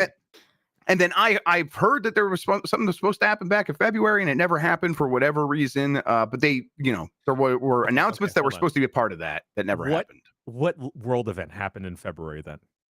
I don't. Yeah, good. It's possible it was a world event, but I don't know. That maybe they were worried about Jimmy Carter dying. I like Nintendo's probably mostly just figuring out things because of the Switch 2. Was that when the Pope entered the hospital? Was it in February? Oh, maybe. Were they worried about the Pope dying? He saved the Pope on Black Club. That's right. We're Yeah, heroes. he stayed alive for the Blues Brothers. You're welcome, Catholics. Thank you. This is Sorry. nope, You gotta stop that. No, that's fine. That's just the whole show now. This is, if it's gonna happen, probably will be Thursday. I guess it could happen tomorrow. But I don't know. What do we expect if a Nintendo Direct for the Switch one happens like 6 days before Switch 2? Just give us all the little things that are gonna come out before the throughout the end of the year at Switch, and then all the big boys will be next week. It's kind of weird because it's like, boy, a partner direct. You got to get people excited about third-party Switch 1 games right now. Well, I mean, what if it's not? I mean, because they have Metroid Prime 4 that they need to talk about. But we're assuming they're saving that for Switch 2, right? Yeah, Maybe it's delayed. Yeah, right. I don't know. Again, this is a old argument, Jeff. I think that is mostly getting shown off as a Switch 2 game. That's also coming out on Switch 1. Well, then what about Metroid Prime 2 and 3? Like, what if they want to talk about those? Fantastic. I would love that. Yeah, that would be great. But it's like, okay, like how much time do we have left until the Switch 2 comes out at this point, right? We don't know. But it could just be a matter of months. So it's like, well, if we're going to be doing that stuff, we better, get on it here. We're running out of time. I mean, like all the analysts think it'll be before like summer really gets started. Insider Gaming had a report today saying June. Other people have said late May. So you're right. Either way, there's not a lot of time based on what like all these rumors and expectations. And even if it is coming out later this year, how much is Nintendo really focused on stuff that isn't Switch 2? It'll be weird. I mean, that's why this whole thing feels weird. And I think we talked last week, Mike, about hey, could a Nintendo Direct get announced next week? It's like, no, they're not going to do one the week before they have the Switch 2 thing. Well, now it sounds like they might. Nintendo does weird stuff. Did you see they added Kirby and the Forgotten Land to Nintendo Music, but only some of the tracks? They're like, the rest will come later this year. Yeah. What are you talking about? Yep. And there's just a new rumor coming out from Ecstasis, who is someone who's been had a lot of rumors recently saying Metroid Prime 4 Beyond isn't going to be featured at the Switch 2 Direct next week. Okay. Well, then maybe you're right then. What the fuck? Oh, maybe Dan's right, and the game's just canceled, and then he'll. Dan, you can't. Fantasy critic. Maybe they canceled it because John Cena turned heel, and he was such a Metroid defender. That's what it is. Yeah. They broke up with John Cena. Is X does 1S a good source? He's okay. Yeah, he's not bad. He's gotten a lot of stuff. I'm going to choose to believe he's a terrible source because I want to see Metroid Prime 4. Well, what if we see Metroid Prime 4 this week instead? That'd be crazy. I've decided I'm going to finally play the Metroid Prime Remastered. I'm going to start that like this week. Oh God, it's and so then, good. Right. You had recently played it. Like 2020, I played through it on Dolphin with some texture packs, but like right. I heard so many good things about the remaster. It's been 5 years now. I'd like to go back to it. And then I would like to, I've never beat Metroid Prime 2. I beat 3 and 1 a bunch, but I never even played 3. I did beat 2. I never beat 2 or 3 also, and I really want to. And I kind of have been I've been waiting and hoping that they just release them on Switch. But the closer we get here to maybe Metroid Prime 4 coming out, I might just pull out the Wii U and my Metroid Prime trilogy and just do it that way. Nice. Well, I mean, hey, we're not gonna have to wait long if this other direct is going to happen. And I don't know. My expectations are I have no idea. I really have no clue what to expect from this thing. I mean, I think if some of this partner stuff that I did hear about that was supposed to get announced happens, it'll be really weird, but not because of Nintendo stuff. I can't tease it beyond that, but it's I don't know what to expect from Nintendo themselves at this thing. That's just my thing against Metroid Prime 4 at this direct before the big direct. It's like if we're getting a direct this week, I am like, okay, partner direct or indie direct, because it's just weird that they would do a biggish Switch 1 direct now, maybe last month, but like a week or so before this thing. But again, Nintendo, weird company. They totally. Well, I mean, go ahead, Jan, please. I was gonna say maybe we see something completely out of left field. I mean, I don't want to invoke its name, but there's always Spoon Heaven. But perhaps we see more Tony Hawk Pro Skater 3 and 4 stuff. They did just put out a video today with some gameplay, and it looks real good. Yeah, I got to see Suburbia, and that new water park level. Yes, it looks fantastic. Yeah. Spoon Heaven, it's like Xbox was the last people talking about that game again just recently. So part of me is like, maybe we see it at Xbox, but Xbox, they generally don't have many events except for that big summer one, and then whatever else they show. Yeah, they have the developer direct every once in a while. Yeah. Yeah, so maybe they won't do one of those, or Spoon Heaven could just be a direct upon itself. I feel bad that I just say Spoon Heaven as its default. Some people have no idea what I'm talking about. Hollow Knight Silk Song. Ooh, what is that? Chat brings up Link Between Worlds remaster. Oh my god, if they did like Link Between Worlds or Wind Waker or Twilight or like all of them, I would love that. Right. I think Wind Waker or Twilight got to happen. I bet before that. I would love Link Between Worlds for sure. I love that game. That is a game where I think the 3D is really cool though, and it will be a little bit of a bummer to miss. Sure, but I'd rather them do the work to fix it up for permanent preservation. Maybe once I actually play it, like I won't miss as much as I think I will. We'll see. Okay, so let's just say Metroid Prime 4 does show up at the direct this week. I mean, are we thinking a May release date for that? Like, is that possible so that it gets out before? Like, if they're not associating it with the Switch 2, we are assuming things at this point. We're assuming that this new leak, which is in direct opposition to a leak we had a week or two ago that said Metroid Prime 4 is going to be a huge part of the Switch 2 announcement. So we have both sides, but let's go with the one right now. That's the more recent one that says it's not going to be at the Switch 2. What does that rollout look like if it's not going to be hey, this is a Switch 2 game in every way except for maybe it says Switch 2 on the box? That's the quick victory lap, right? Like if it is the Switch 1, not only, and then I think it does have to come out in May, right? Because if we're really talking about in the summer, like we're going to have the Switch 2 by the time summer comes around, which is now what every analyst continues to say. Then, well, yeah, I think it has to be either that or early June or something like that, and then you kind of like loosely associate it with the Switch. I don't know. It's like at that point, I just don't know why you don't just release it when Switch 2 comes out and do like the Breath of the Wild thing. Like, yeah, here's the Wii U version / the Switch 1 version also, and maybe it's even the same game, right? Maybe you're right. Maybe that same game just works in both of them. But at that point, I just don't know why you don't just wait for the Switch 2 launch. I mean, maybe you're right. I think Sambo Nice is pointing out the thing that we all remember: Breath of the Wild launched simultaneously on both consoles. Twilight Princess, the same thing. So I think we're all assuming like that's what this probably should look like, but maybe Nintendo's got different ideas this time. I don't know. Was Twilight Princess actually a little bit later on the GameCube, like a week or something? Was like it? It was definitely a launch title for Wii. I know. Yeah, it might have been a week. It might have something weird, but essentially, yeah, both at the same time. They made like 10 copies of that anyhow. There's a part of me that's like, do I need to be enough of a GameCube collector freak that I need Twilight Princess on the GameCube? I've got one, so I'm a bigger GameCube fan than you. That's true. Yeah. Did you know about the eject button, Dan? Oh yeah, I know. I played video games. You're definitely a bigger fan. Yeah. All right, geez, boy, I didn't think it would just get dunked on for bringing this up. Wow. You can get a yellow label one somewhere. It's fine. Twilight Princess is worth it because it's mirrored, right, on the Wii. Yeah, but the HD version fixed that. Yeah, okay. The HD version on Wii U is fantastic. Yes, that's my real thing. It's like, look, if I want to play Twilight Princess, I'll play that Wii U version. And eventually that version's going to be on Switch 2 or Switch or something, right? So whatever. Yeah. Having recently played Wind Waker HD on a Steam Deck, it's still so fucking good. All right. Speaking of Nintendo, the Seattle Mariners, which used to own part of Ken Griffey. Yeah, Ken Griffey and Nintendo used to own part of that team. That team is going to wear Nintendo and Switch 2 logos on their jerseys this season. So Sure. Nintendo's already got plans to market this thing. Hell There yeah. you go. Ooh, do you think we could order food on our Switch 2s? I hope so. Oh. You could do that on the was it the 3DS? It was the 3DS, right? 3DS, yeah. Let's all go to a Mariners game and do that. Okay. I would love that. I like baseball. Yeah. Ken Griffey.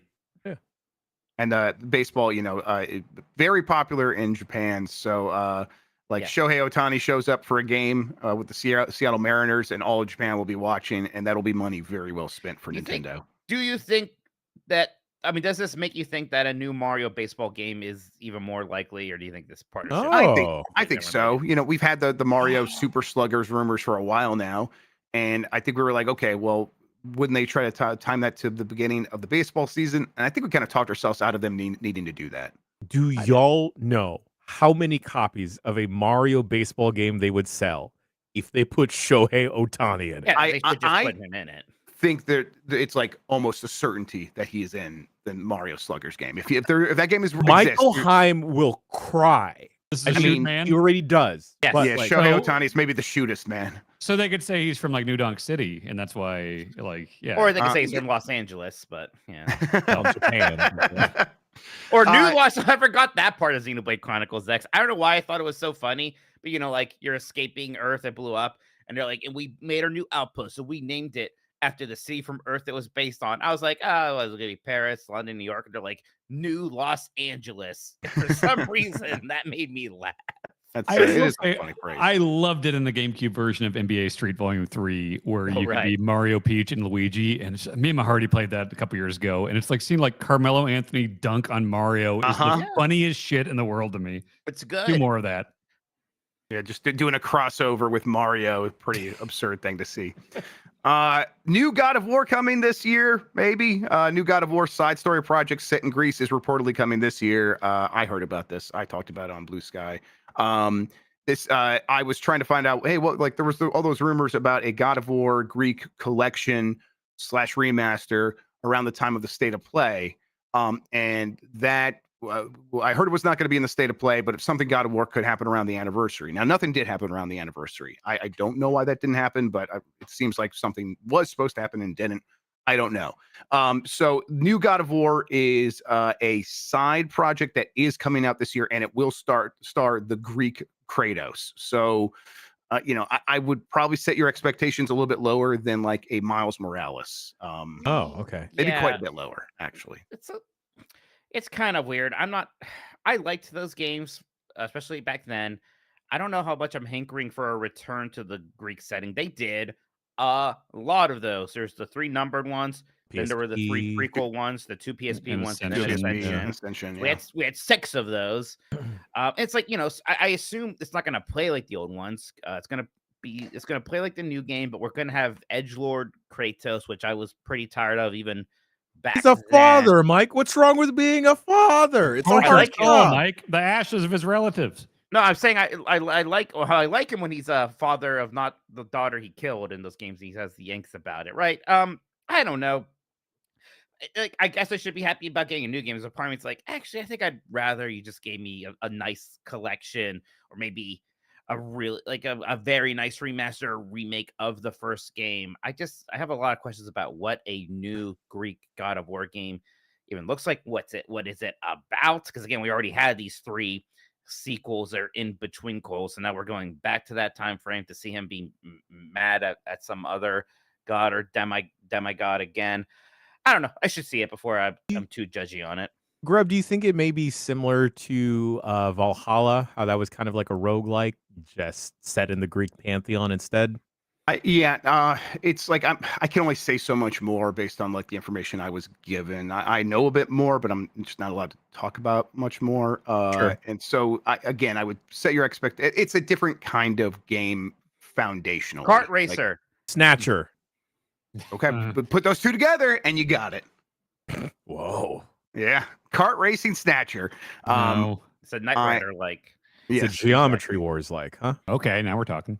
Either way, it's like I think that this is mostly them trying to find ways to get more God of War out there between like what the core Sony Santa Monica team is doing. You know, they've got a bunch of other stuff happening.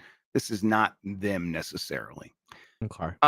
Okay, let's see here. Indiana Jones got its PS5 release date. It's coming out April 17th, so not even half a year later. I think it's a good amount of time.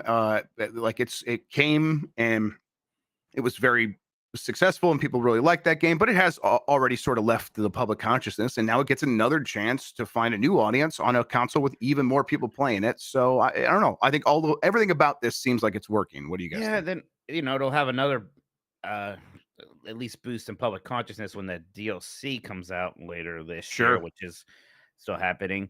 Yeah, I'm glad. I hope more people find this game. It's always so hard to get a sense of how successful an Xbox game is because of Game Pass, because we only get the numbers that Microsoft wants us to have.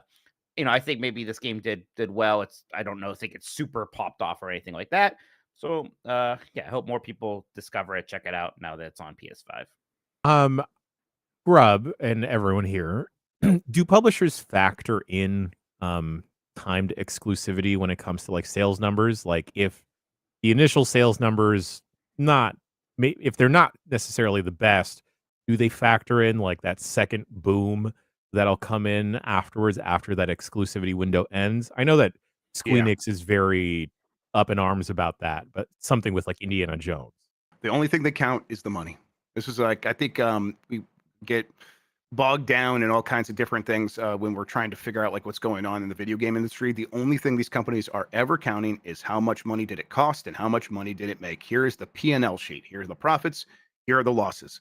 And they don't, at this point, there may be more mercenary about that than they've ever been. So like, a company like Microsoft is looking at it like, we can make more money in the profit column if we put it out on PlayStation. And we don't care when we got that money, how we got that money. It is more money. So they just put that all in a big bucket and say, this is the money that Indiana Jones made. And that's how it compares to the amount of money it costs to make Indiana Jones. Which number's bigger? And if the number on the left, the profits are bigger, are they like significantly bigger to the point where we can grow this team and maybe pay for some other projects for other teams? Then that's a real big success and we want to do more of it. And I think they're probably going to get there after the PlayStation launch with this game for this. All right. Man, what is this about you being in an adventure game? What the hell? It was an LA Noire. No, they're saying 2064 read-only memories. Is that the one they were? That's right. Yes, I did a voice for that. I did not know that was a Snatcher thing. Yeah, it was. It's a point and click sort of. Yeah. Let me be the voice in your point and click adventure games. I actually like those games. It'd be funnier if you kept putting me in it and not Mitch. No. Mike's got a fun voice though, so actually, it's pretty good for video games. Put all of us in your game. Listen to how fun my voice is. Wow, that's very fun for you. It's me, video game character. I'm here to help you solve puzzles that you didn't ask for help on. I got a good asshole voice. You want to hear about my dead mother? Assassin's Creed Shadows is selling well. It's doing about as well as a lot of the recent games. It's just behind Valhalla. It's kind of what a lot of the analysis and Ubisoft is saying. And Valhalla, the best-selling Assassin's Creed game ever. So this is probably going to end up being the second best-selling Assassin's Creed game. People are expecting it to do about 6 million in the first week. It did 2 million, and it had 2 million players in the first 2 days. And so, it's doing very well. It's probably just not the solution to all of the things that ail Ubisoft. Like it's very far away from that. But it was kind of going to be impossible for it to be that silver bullet, right? Once again, it's so hard to tell how well is well enough anymore these days, right? Because you say second best launch, like, well, that's great, but I bet Ubisoft was probably like, well, the number should go up. This should be the biggest launch. Why isn't it? Right. Like even that, which sounds like a good thing, and any reasonable person should be happy with that. Just the way the systems work. I won't say the C word. You want to always have the biggest launch. What? Don't worry. Yeah. Cuckolding is what he was trying to say there. Yes. Oh. Yeah. All right. Let's see here. I mean the clitoris. Mike. Not that C word. That's a one myth. of the worst games ever made could be coming to Steam. Someone get God on the line. Big Rigs Over the Road Racing, a notoriously terrible 2003 PC game, has appeared on SteamDB with a potential Q2 2025 release date. Developed by Stellar Stone and now possibly published by Marguerite Entertainment. Marguerite. Anyway, this used to be a game mill joint. So, damn, why don't you go pound the pavement, find out what's going on in your goddamn state? Let me run over there and see what they're doing. Get to the bottom of this. God, I always thought we should play this one for Blight Club, but is this already too much of Navarro's thing? Can we really? I mean, I think that would have to be the Blight Master's call.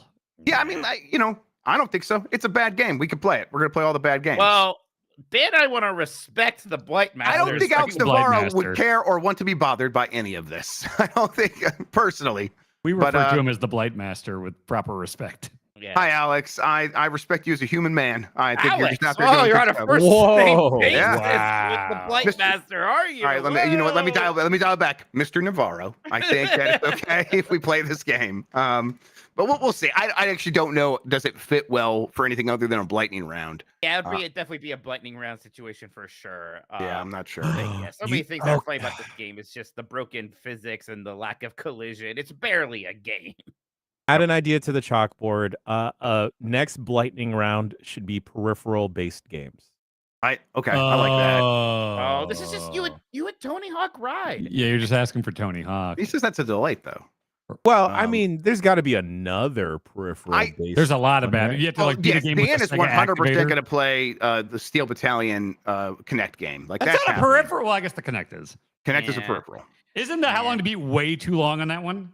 Like weirdly, Actually, it might Maybe have been good. pretty long. Yeah, I I can't think it is remember. like for a Connect game. Yeah, it's 15 hours. Wait, What's that's that one called? Heavy Armor? no. Wait, yes, Heavy Yes, Armor. is the Heavy one. Armor. How long? 16 hours of Oh, Connect that's fine. Steel Fair. That's Battalion. enough. Not real. No It could be your fucking way. Daikatana. No, it's not. I'm gonna break both of my arms. Well, maybe you should just keep in mind the possibility of us giving you that one when next time you think about doing something shitty It's to not us. possible. I do No? like the idea of you having to Okay, have perfect. prosthetic arms you sort of have to wave around with your shoulders to play a Connect game. You have What to were use Razor and Gizmo to be your arms. Okay, all right.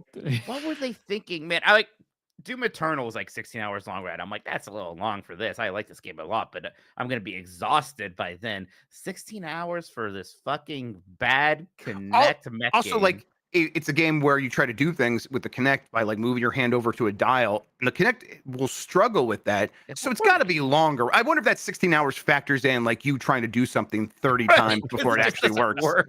I Yeah. played that at an Xbox press event, and I remember it was like in one of those rooms that was like meant to work for the Connect. It was like a Oh, room that no. was built for Connect, and I still couldn't get anything to work. That was the Oh. worst thing. That was like the biggest like thing against it. Like, here's these rooms built for the Connect. It still doesn't fucking work. It's incredible they sold as many of those as they did and got tricked into thinking that they had to bundle with the Xbox One because that thing was always a piece of shit. The Wii did a lot to this industry, and Yeah. there's a lot of them that maybe not so positive. Is all Steel Battalion, or specifically this one from Soft, or is this another one I made up? Like I can't Just this- remember. I think No, just this the one's from first Soft, the other one Capcom. was yeah, but no, FromSoft worked on the first Steel Battalion. Oh, Okay. really? Yeah, I think the one with the FromSoft big- worked on this one as well, which is wild. Just an eclectic developer. All right. So anyway, Big Rig's coming to Steam in Q2, I guess. That's I'll try it. I never actually played this game. I've always been curious about it. I remember seeing Alex Navarro play it at Awesome Games Done Quick, and just putting that thing in reverse and having it fly across the train at light speed was an amazing thing. How I don't trucks think I've work. ever seen it in action. I don't know Well, what's so bad good time. about it, but yeah, I'll I check bet it it's out. ugly. it's, I mean, I it's bet, definitely I that. bet I could tell you what I bet is so bad about it. The controls. I think that's the problem. Analog 3D's been delayed. It's a bummer. Analog's upcoming FPGA Nintendo 64, the Analog 3D, has been delayed again. It is now expected to ship in July instead of the previously planned first quarter of 2025. Yeah, we were getting to the end of March, and I was like, Yeah, I bought one of those. Where is it? Me too. And, well, here it is. It's coming out in July now. It's still $250, although I bet in that next wave they might raise the price because of tariffs. They haven't said much more about what's going on here. I wonder if it's just like sourcing parts actually is a little bit difficult because there's a lot more FPGA shit happening these days. So I wonder if they are just struggling and competing for each of those components. I don't know.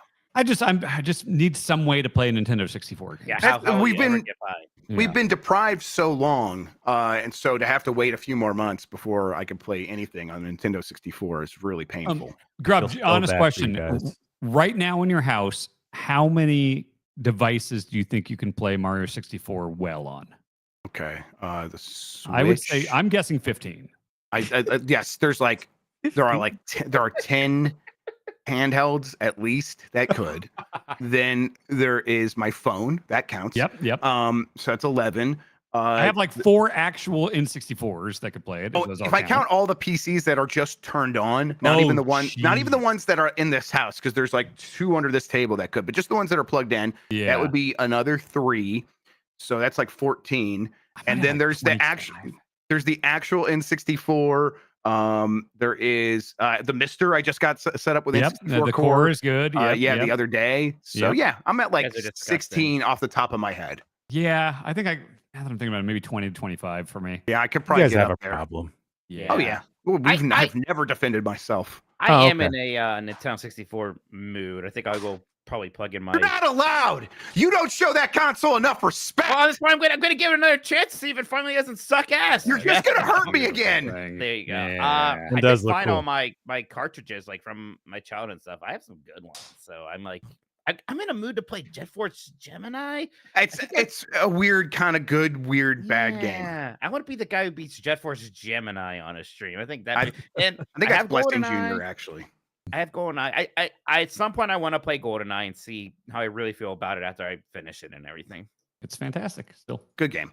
That did remind me yelling at you. You're also not allowed to play Mother 3 with the fan translation because that's a mod, and you're not allowed to use That's a mods. little different. Okay, Nope, come on. not allowed to use mods. Nope. I am not. Look, obviously, not it's allowed. not black and white. Damn It's it! black. You Only disrespected mods. Sith deal in absolutes. Only Sith deal in absolutes. Oh shit! Now you cut to the heart of me. How dare you? All right, last story here that I have. Jeff Keighley and Christopher Dring announced new publication, The Game Business. Jeff Keighley and Christopher Dring have launched The Game Business, TGB, a new business publication for the gaming industry. TGB will offer podcasts, newsletters, and a physical event called The Game Business Live alongside Summer Game Fest. It aims to provide industry insights and foster discussions about the gaming business and its future. I'm not too surprised about this because maybe at once upon a time I worked at a place that often talked to Jeff Keighley about maybe getting acquired. What is this competition for Gamesby? No. Yeah. And so, cool. I think seeing that they're going to do the live events, that also makes a lot of sense. I think Dring has had experience setting up those kinds of things and just doing it right alongside Summer Game Fest. That is going to kind of bring back secret E3 in some ways, I think. So this is a smart move, and I really like Dring. He is a smart, sharp guy. So looking forward to him being able to continue to do what he does best, which is just reporting on the gaming business. And Jeff Keighley should be a good partner for that as well. There was some other stuff that popped off. Someone just messaged me about it. Oh, yeah. It's the thing that we kind of knew it was happening, but now reports are getting confirmation from a bunch of different publishers. GTA 6 really is causing every major studio to think about not just like holding back on announcing their release dates, but straight up delaying their games. Cool. They're now just like fully admitting this, at least, internally to one another enough that it can get reported. So if this year has felt weird about like, I'm just not looking forward to a lot. There's just, are there games that I know are going to be on my top 10 list at the end of the year that I even know are coming out? Well, it's all just because of GTA 6. People don't know when it's going to happen, and it's causing a lot of strife for people who have to decide release dates. That sucks a lot for people, perhaps like myself, that don't necessarily care that much about GTA. I'll say it. I don't fucking care about GTA 6. Mm-hmm. Give me everything else. Yeah, and it's annoying that they're like I won't be getting other games maybe because they're going to be afraid to launch within 3 months of GTA 6. At least Nintendo's not going to have that worry. So I'm not too worried about, like, say, a Mario game coming out in December. But, like, the idea that Microsoft might not release, Perfect Dark, whatever have you this year because of that. It's annoying. So how is this grub supposed to save the games industry if rising games are coming tide out? raises all ships, right? That's basically the Karl argument with Marx? GTA 6. Yeah, Karl Marx was really worried about GTA 6's launch.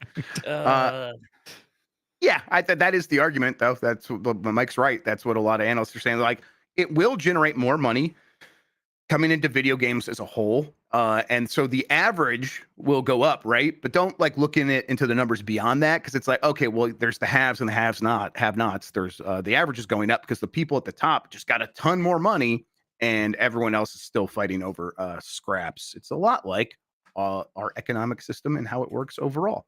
I think that GTA 6 has only ever had limited potential to really change the story of how people are feeling about gaming and it's how it's prospering or not. It was going to help Take-Two, of course. But might help the consoles a bit because it's going might help. Yes, it might help the consoles a bit. But I just don't know if it's going to then lead to someone buying another game right alongside of it, or even at the same time. Probably not. So I don't know. Switch 2, that will help. There's a lot of different kinds of games that can thrive on a Switch system, and Switch 2 will kind of reignite that. So maybe between those two things, it'll offset some of the stuff. But the stories we hear coming out of GDC for the last little bit have been, yeah, everyone's feeling really gloomy. The Survive to 25 crowd, everyone's like, yeah, we were just kind of telling ourselves that we're in 2025 and it's not any better. So yeah, I think we're going to have to just kind of get over both of these things, the Switch 2 and GTA 6's launch, and then actually sit down and figure out, like, okay, how can we make this industry better? And no one really knows at this point. All right, that does it for the news that I have in front of me. Jan Ochoa, I'm handing this ship back over to you. Fantastic. Well, we're going to go take a quick Bricky break, and we will be back with the emails. Okay, fine. Jacked off in a rainforest cafe. All right.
Emails.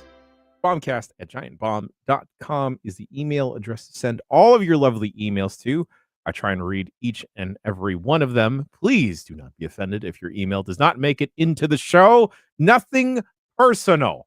Special shouts out to a lovely user that sent it a very heartfelt email. I'll spare everyone the mushy gushiness, but appreciate you for appreciating us. You know what? That's a little Ouroboros of love, a human centipede of love, as they call it in the biz. Right. First email comes from John in Portugal. Hi, Bombers. It's been 3 months since the Game Awards, and I'm still mad at Jeff Keighley. Not because of any award or game announcement, but because he did not bring a monk to sing the orchestra for Metaphor. I stayed awake until 6 a.m. on the belief that I would hear a monk sing that drop with a live orchestra, and when it didn't happen, I felt betrayed like never before. Anyway, what's the most angry/disappointed you have been at a gaming show that's not related to an announcement or award? Personally, I'm not sure I will ever be able to trust Keighley again. Yes, loving the new Power Block. Sincerely, John from Portugal. Thanks, John from Portugal. Instead of a monk, and I know he's dead, but he's just been in my head a lot recently for recent events on this website. What if they got ODB to sing the monk part from Metaphor Refantasio? I recently learned that there is a young dirty bastard that is ODB's shoot son. He's not an official member of the Wu-Tang Clan, but he's part of the Killer Bees. So he's part of the affiliated Wu-Tang family. But yes, young dirty bastard. He does the hair and all that stuff. So does he have like the same kind of crazy, like, oh baby, I like you, raw, like that? Can you do that? Ooh, baby, can you do that? Raw. Well, okay, Chance is better. Yeah, that like I what I'm saying, I'm just like I'm gonna just go nuts and be insane. But yeah, that's what I want. I don't know. I need to listen to Young Dirty Bastard and see if he's any good. But Mike Minotti, do you know the song Fantasy by Mariah Carey? Maybe. Could you sing it? All right. Oh, look at that. Wu-Tang group controller dance holding. And everyone should know that thing feels way worse to hold than you're even imagining. Absolutely, yes. God, we need to do Mike Minotti. You need to do both parts of Mariah Carey and ODB in Fantasy. It's the superior version of the song. Me and Mariah go back like babies and pacifiers. Go back like babies and pacifiers.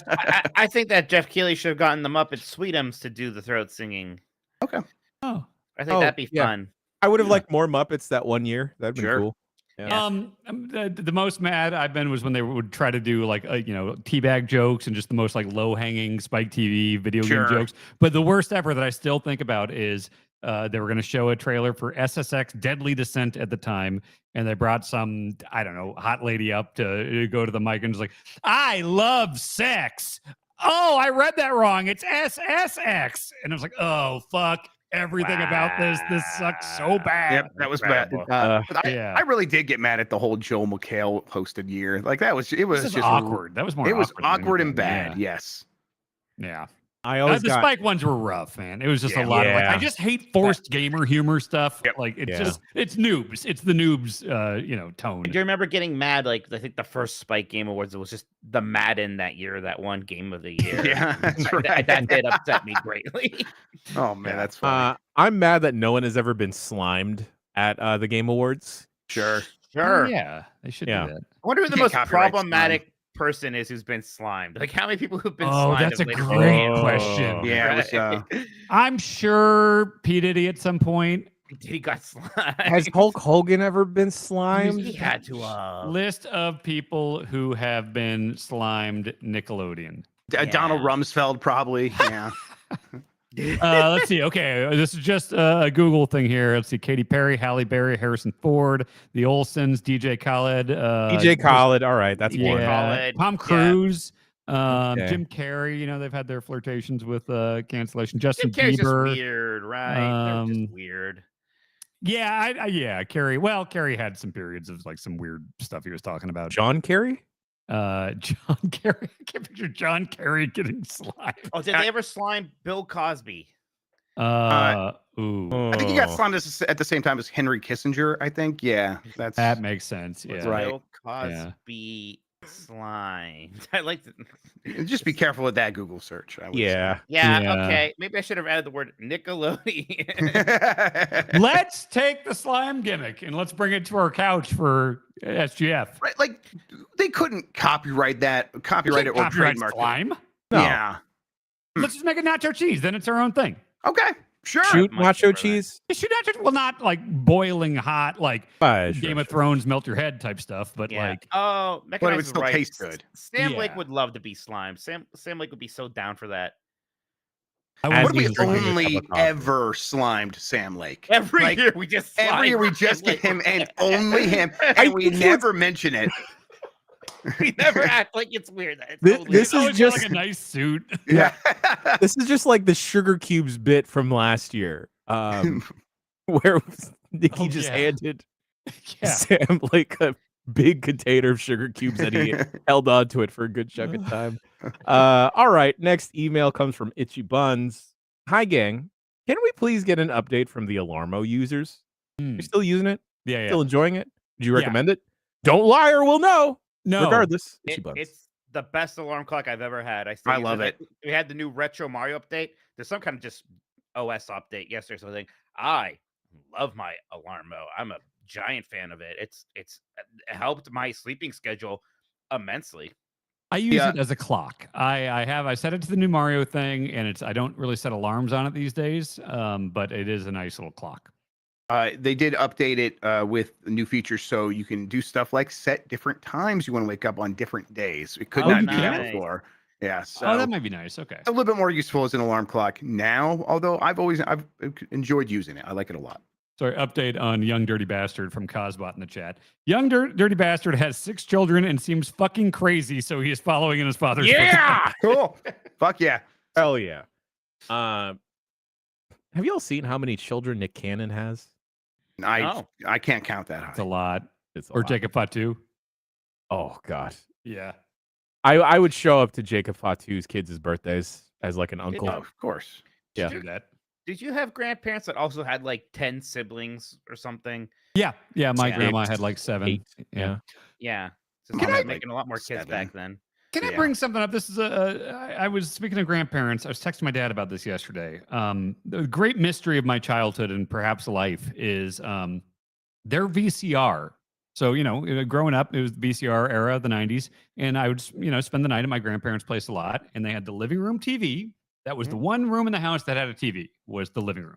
Huh? You rent something from Blockbuster, you had to go into the library. So it was like down a hall, far away from the living room thing, and then you had to turn into this room, and then there's no TV in there. You had to open up a dresser, and there was a VCR in there, and that's where you had to put the tape that would play way back in the living room. Oh. They had like central VCR, like central air. Yeah, But it's it was weird. like there was only one TV and one VCR, and they were several rooms away from each other. Weird. Yeah, it's fucking insane. Right? It's And I was weird. texting my dad. I was like, why? What? It's like, neither of us know. I mean, Yeah. I wonder if they just like had it installed by a professional. Like, okay, we'll do this. And do they have like an intercom system or something like that? They Where did. yeah. probably the same person set it up and it's like, let's just have a central system for all of your AV equipment. Huh. Weird. Yeah. It was a By weird the one. way, yeah. Tamor Hussein logged in to chat just to say that Alarmo is annoying. Only if you have the alarm on. I think Yeah. it's fun But then with the all alarm alarms are annoying. Yeah. I guess they're It's supposed to be, right? annoying. It's an Mm. alarm. Oh, right. I like how much people don't like the alarm. I Like, didn't know, it makes me I like didn't it even know more. people didn't like it. I thought Yep. it was a I slam like dunk. it. I think it looks great. I like it a lot. Come on, y'all. Oh, this is good. People will like this. By the way, Now- Tam in the chat. If you want to see some Tam, stay tuned after this on the Power Block. That's If what you we're wanna gonna see- do. We're just gonna plug at the end, Darren. But he was right here. We just said Tam. I thought you were the Segway master. Next email. Fight. All right, let's see what magic 8 ball of sounds. What does this say? Oh my Is god! that the only thing he said? It loves this one. Oh my god! All right. Anyway, Pete in Connecticut. Hey, Bombcast. Jan has alluded to or outright said that in the past he had used nicotine pouches and was working on kicking an overall nicotine habit that he developed in his 30s for some fucking reason. I used to be a smoker. They didn't write that. I editorialized. I used to be a smoker, but stopped in my early 20s, now late 30s, but had started to dabble with nicotine pouches when they became popular. I've now started as an alternative to use nicotine toothpicks instead. They come in both nicotine or caffeine varieties, so I switch back and forth. My question to you, is it more douchey or less douchey to walk around with a toothpick in your mouth versus packing a pouch in your lip? Less. Thank you for all you do. Pete in Connecticut. Less, Jeff definitely. Bacalar does the toothpick thing, and he is not a douchebag. So I like toothpicks. Yeah, I like that toothpick look. Maybe I just grew up with too much 80s and early 90s media. But Razor Ramon. That's it. Yeah, you got a toothpick. You're a cool guy. I do feel like it's like insisting upon yourself a little bit. So I don't know if I feel like I could pull it off. I would feel You could definitely self-conscious. not. Yeah. Yeah. Okay. Thank you for confirming that and making me more self-conscious. You'd be like a lollipop guy though. Okay. Well, I don't want Yeah. to be suggestive either. So I mean, Oh, Like well, one of the okay. big round ones. You're just like, you know, okay, like yeah, a big baby one. Yeah, big sure. baby one. You got like a bonnet. Yeah. I They wear my sell diaper. special- Yeah. I made How much poopies. caffeine or nicotine could possibly be transferred by a toothpick? I'll go find out, y'all. Oh no. It's going to be The with a caffeine file one, photo right? of Homer Simpson's Jan with 800 toothpicks in his mouth. I'm gonna The be caffeine one, what's right. that horror movie guy? with, Pinhead. like Pinhead. I'm just gonna be Pinhead. with nicotine tooth. Hell yeah. Yeah, just acupuncture with nicotine toothpicks. Yeah. I have always wanted to like flick a toothpick at someone. It's before. good. It's fun to do. Yeah, it's a good move. Yeah. Amazon says 15 milligrams caffeine per pick. So That's for Ella. I'm holding a Baja Blast Zero Sugar, and this has a 68 in a can. Okay. So it's like, you know, a little less than a quarter of a Yeah, Mountain but like, Dew. how much is being transferred by just like? Well, you eat how- it. You eat the toothpick. Of Well, course. I eat all toothpicks, so Yeah, of course, yeah. Maybe that explains the sunflower seed situation from a couple. Oh no, I forgot We about don't talk that. about that. We don't talk about that. all right. You know, power block. There's new cannon involved. Power blockage, more like. Hey, no. Okay, all right, there we go. Next email comes from Chris in Dayton, Ohio. This is a long one, so everyone strap in. Have you ever loved a game despite a large portion of it rubbing you the wrong way? For example, Monster Hunter all have fantastic gameplay for different reasons. I love the feeling of swinging a giant weapon at these well-designed, well-rendered nightmare beasts that would strike fear into the heart of anyone who would be doomed to share the world with them. However, the stories in these games are absolutely, irredeemably awful. Wilds is the worst in that regard. Why would you let a child come with you on every hunt? Why is everyone so chipper? When you save someone from a giant bird, scorpion, oil monster, why do they act as if they are barely inconvenienced by their mortal danger? The story seems like it would have some stakes, but all characters' cheery-ass attitudes towards everything just rubs me entirely the wrong way. I can't even just skip all the cutscenes because they interrupt the gameplay with these walk-and-talk scenarios every mission. The tone of the gameplay portion of these games seems to directly clash with the tone of the story portion of the game. Granted, I'm only 10 hours into it. 10 hours is a long time. So maybe it gets better. Probably You're at not, the end of though. the story. I actually just beat it, and you're practically there. No, the story does not get any better. Because I remember other games in the series that I mentioned having the same tone. The opposite example, Guardians of the Galaxy. Gameplay is shallow and repetitive. There's zero challenge in any of the encounters. The combat has the depth of a puddle. The puzzles are all pretty simple. Anything that didn't involve story was, to me, an absolute snooze fest. But the realistic relationships between characters, heartfelt moments with each child in-game, and larger narrative of the story gripped me in a way a few have. I ranked it as one of my favorite games solely for the narrative. My opinion notwithstanding, have you folks ever had this type of relationship with a game? What's a game you love for gameplay but hated the story? Or a game that you love for the story but hate the gameplay? Thanks, Chris from Dayton, Ohio. P.S. Mike and Grub. Kings Island or Cedar Point? Cedar Point. Oh, wow. Yeah, we talked about Neon White earlier when I love the gameplay of that, and like That's the the one story for sure. Yeah, the story was that's a great just one. like these talking heads being kind of memey and trying to be funny, and I don't know. I The vibe was skipped it. just weird.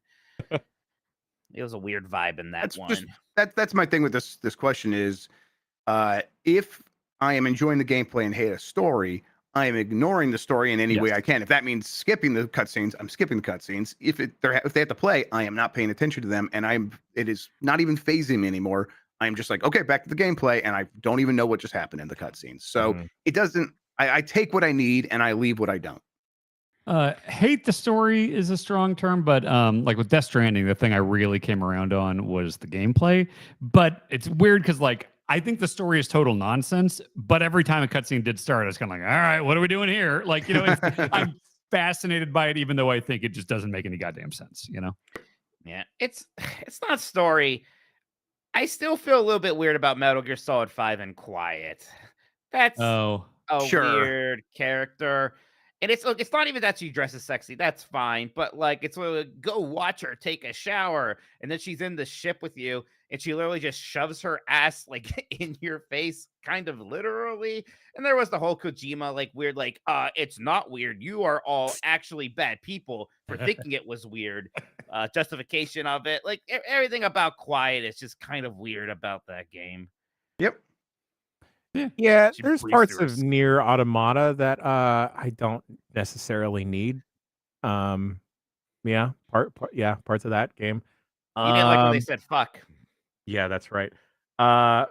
Fuga Melodies of Steel, for as much as throwing children into the soul can is a major component, sometimes I just don't care about these little cat children. I just want to use their souls to defeat my enemies. All right.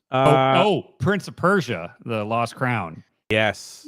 I love everything about that game except for the story. That is just a nothing story there. See, I usually have a decent tolerance to stories. That one didn't bother me. It didn't bother me. Yeah. It wasn't actively. It was just like kind of nothing. I wasn't like actively like, oh God, I hate this. It was just like, oh, this is doing nothing for me. Yeah, it didn't take anything away from me for sure. Mm-hmm. I was trying to think if Kingdom Hearts fit in this mold, but no, it's a perfect game. Yeah, no notes. No notes. We got a couple questions from Travis and Fargo here. He hurt me once. Can we trust him? Smoke on the streets is that Travis has not been Travie 2-time. He's been loyal. So we'll play off a couple. We'll play a couple questions. I would love to hear the GB crews, especially Mr. Minotti's opinion on what Disney movie has the best chance of actually being a good live action adaptation.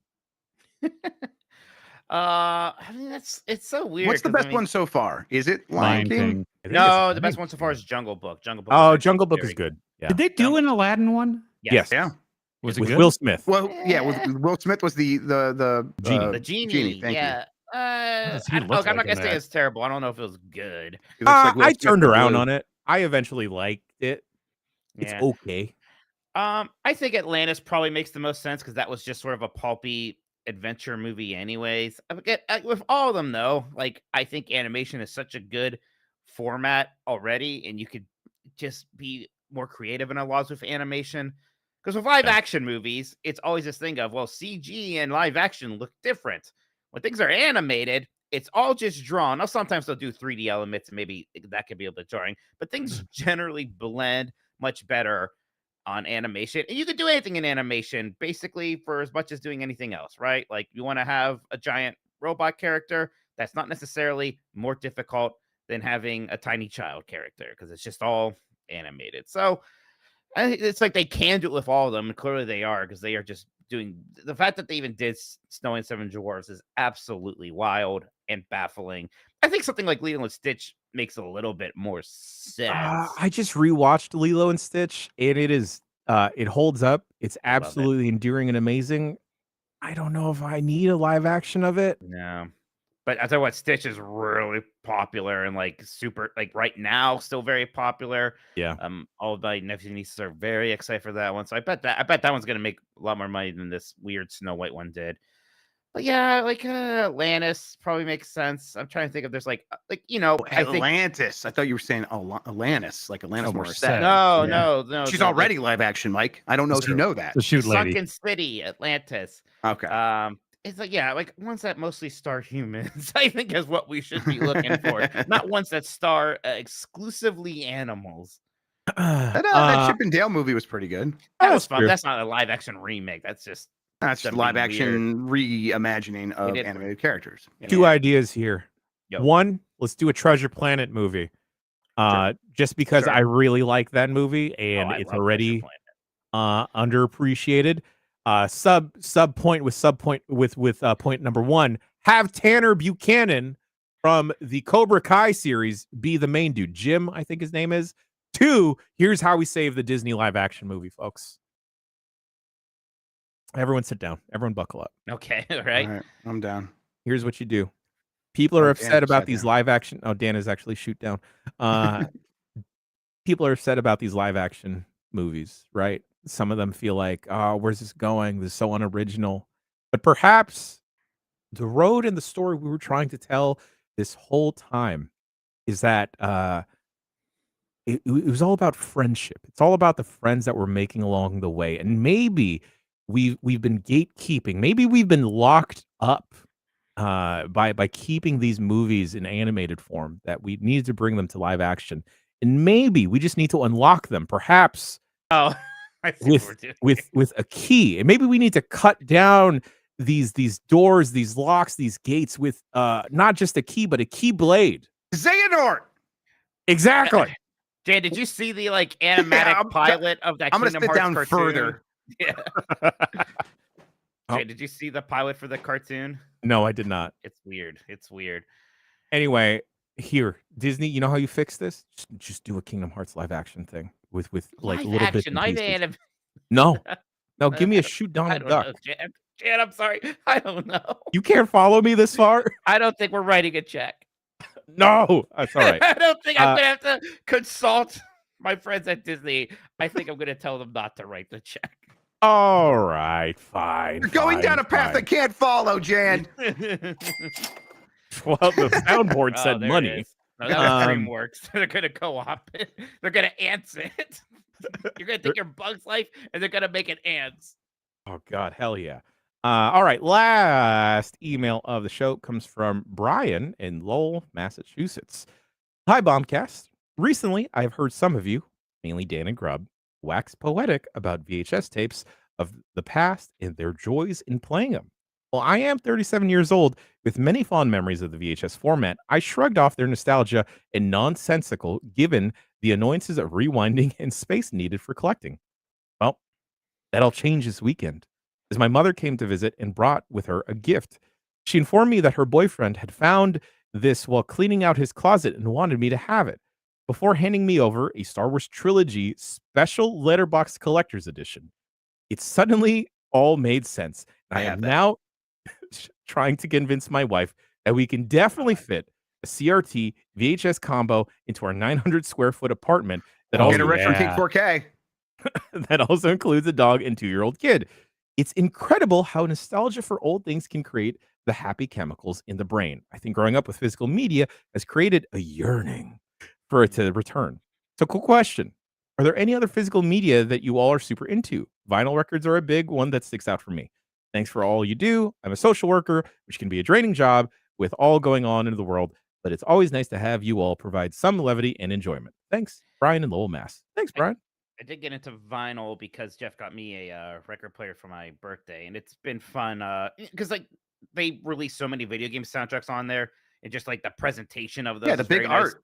Nice. Yeah, there's big art. It's just like the vinyl itself is usually decorated, so it's just then you play it and it sounds great. So there is something to that. Plus, there is you can do the thrift store dive too, and that aspect of it is also fun.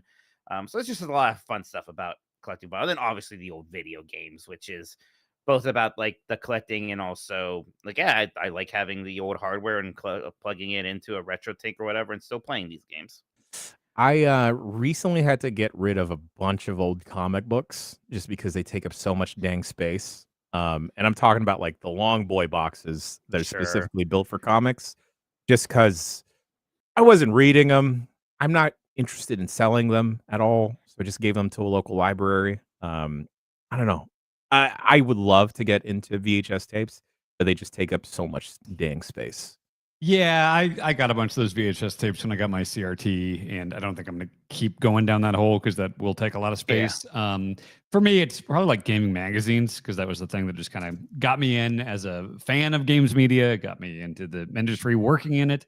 So yeah, I got like almost a whole run of Game Informer. I subscribe to the Video Game History Foundation's mystery box thing every month. So yeah, I like I know, again, thanks to the Video Game History Foundation's archive, you can like look at all this stuff online very easily now and search it. But like, boy, I did get so many video game magazines in the mail that it is so fun to just grab an old EGM about the Dreamcast launch and just like flip through it.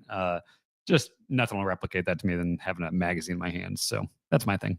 Yeah, I have a curiosity about like the stuff just to the side of VHS and even like Betamax that like I want to get into, like early HD VHS, which is a format that existed where they did HD video on VHS, and Really? there was like a different kind of magnetic strip in there or something like that, and video CDs, and there's a whole bunch of like weird formats that I want to like explore. But as soon as I start going down that route, it's like it becomes so expensive so fast. I always talk myself out of it. I'm like, I don't need another money sink in my. Did life. any of you have a HD DVD drive for your Xbox 360? No, I wanted it. My dad bought an HD DVD player after they lost the war against Blu-ray, and it had already been said that Did he have a coupon?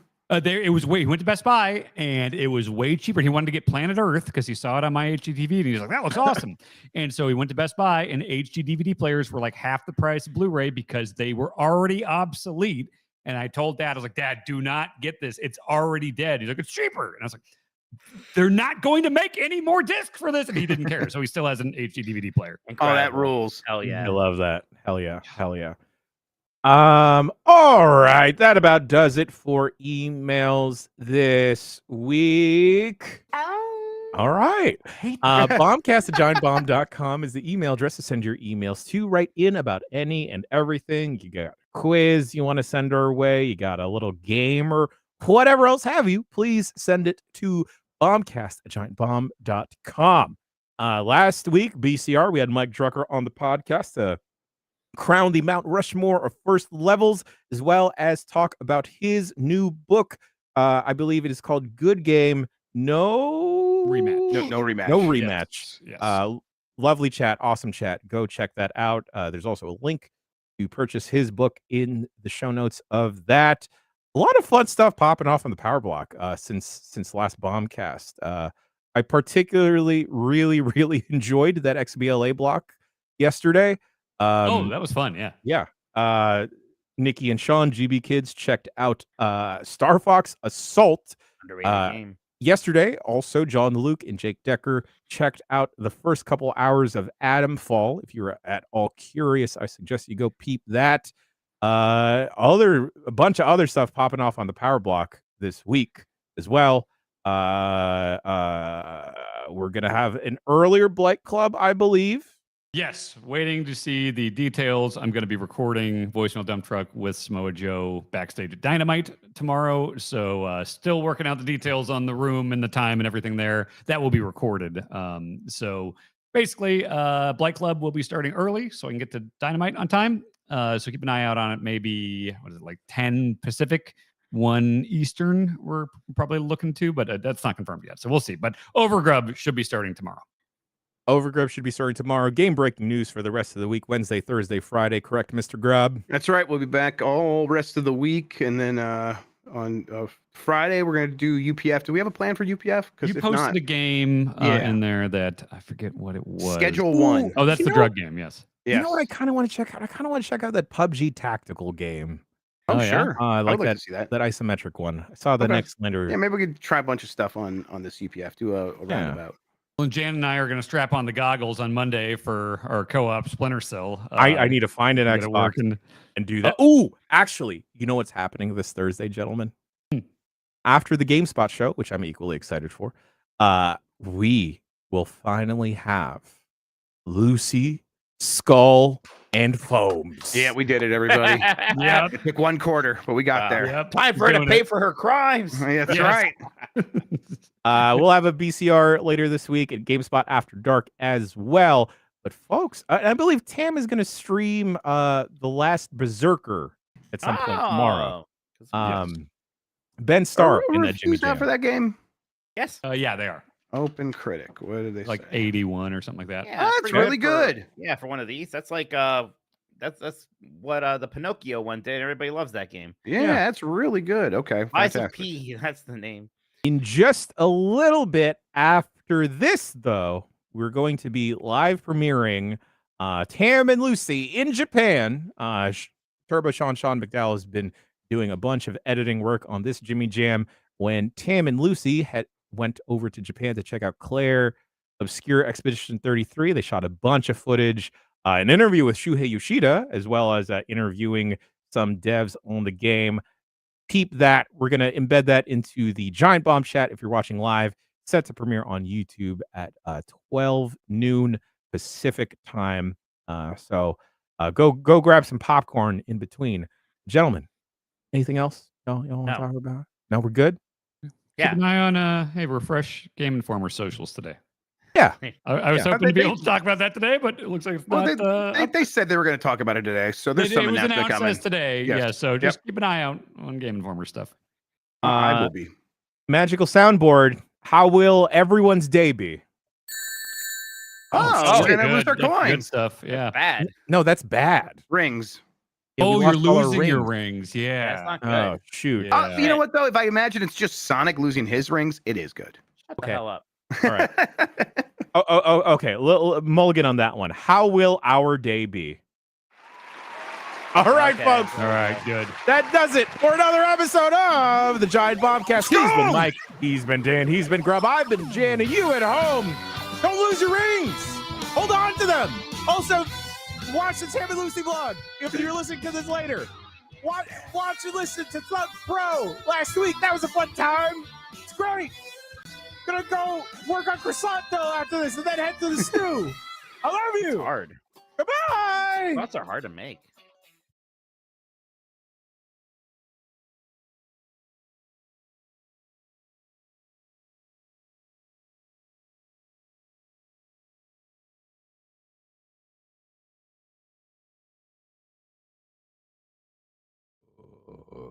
It's incredible. There's a language where they're like, just don't say most of the sounds. And that's how they say it. Okay. Messy. All right. Time dot is. Oh, yes. I am there. Talk about Game Informer. Where am I going to do that? Well, Blue we Sky. can VCR later this week. Yes. Or Dan, you could pop up on game breaking news. You know what? Yeah, once it's jump in tomorrow morning. I wouldn't be against that. Oh, I'm drinking with wrestlers tonight. We'll see how things go tomorrow. Might be like clip for me today, just existing tomorrow. Oh, that's too real. All right, friends, let's clap and beep respectively at 45 and 50. That is 4550. Don't mess it up. 1, 2, 3, go. Kidding. Are you trying to mess me up? Get in there. Oh, baby, I like it raw. Oh, baby, I like it. Baby, I like it raw. My favorite ODB line is rapping in is what's happening. It's so good. Man. God. Mike, can you do like there? Hold on, I need to look up this song. So talk amongst yourselves. Okay. Is there anything I need to look into changing with my audio, Jeff, between now and doing anything That else? sounded fine. I thought it sounded good after you got the cord away from the thing, Okay, the router. making So I think sure. we're good. Good. Yeah. I think the whole setup sounds pretty good. Looks good. I'm happy you got your new Upgrade. computer. Upgrade. But Sean says Congrats, multiple Mike. things. So there you go. go. Sean will tell me. It is hard for me in video because even when I do the mono thing, one ear is like 5 milliseconds behind the other ear, so I get this weird like echoey effect, but it's like Sean, very subtle. Sean's able to hang out for $10, and now you can help me tune some other things in. All Sounds right. good. I made the folder, gents. Line in. Yeah, export. God, I might need that link again too. Actually, I got you, big dog. Yeah. I'm using Edge now instead of Chrome. baby. You're edging now? What? It's so weird. Yeah, Chrome became bad. It's bizarre, but Chrome like got bad. Somehow Edge is like not. I don't say Edge is great. It's better. I mean, and Edge is like uses Chromium as a base, but it's just a little bit less crufty. I am like in the process of moving to Firefox, I think. Yeah, maybe I need to get on Firefox. Is really what it should be at. I forget the DMX song. Anyway, I just want to hear Mike rap DMX. DMX is also. Oh, I could see Mike tapping into his payday bank Yeah. heist voice for like just That'd be the good. DMX barks. Yeah. Folks, if you're watching and listening live, we're just going to embed the YouTube player so we can all sit together and watch the premiere of Tape and Lucy in Japan.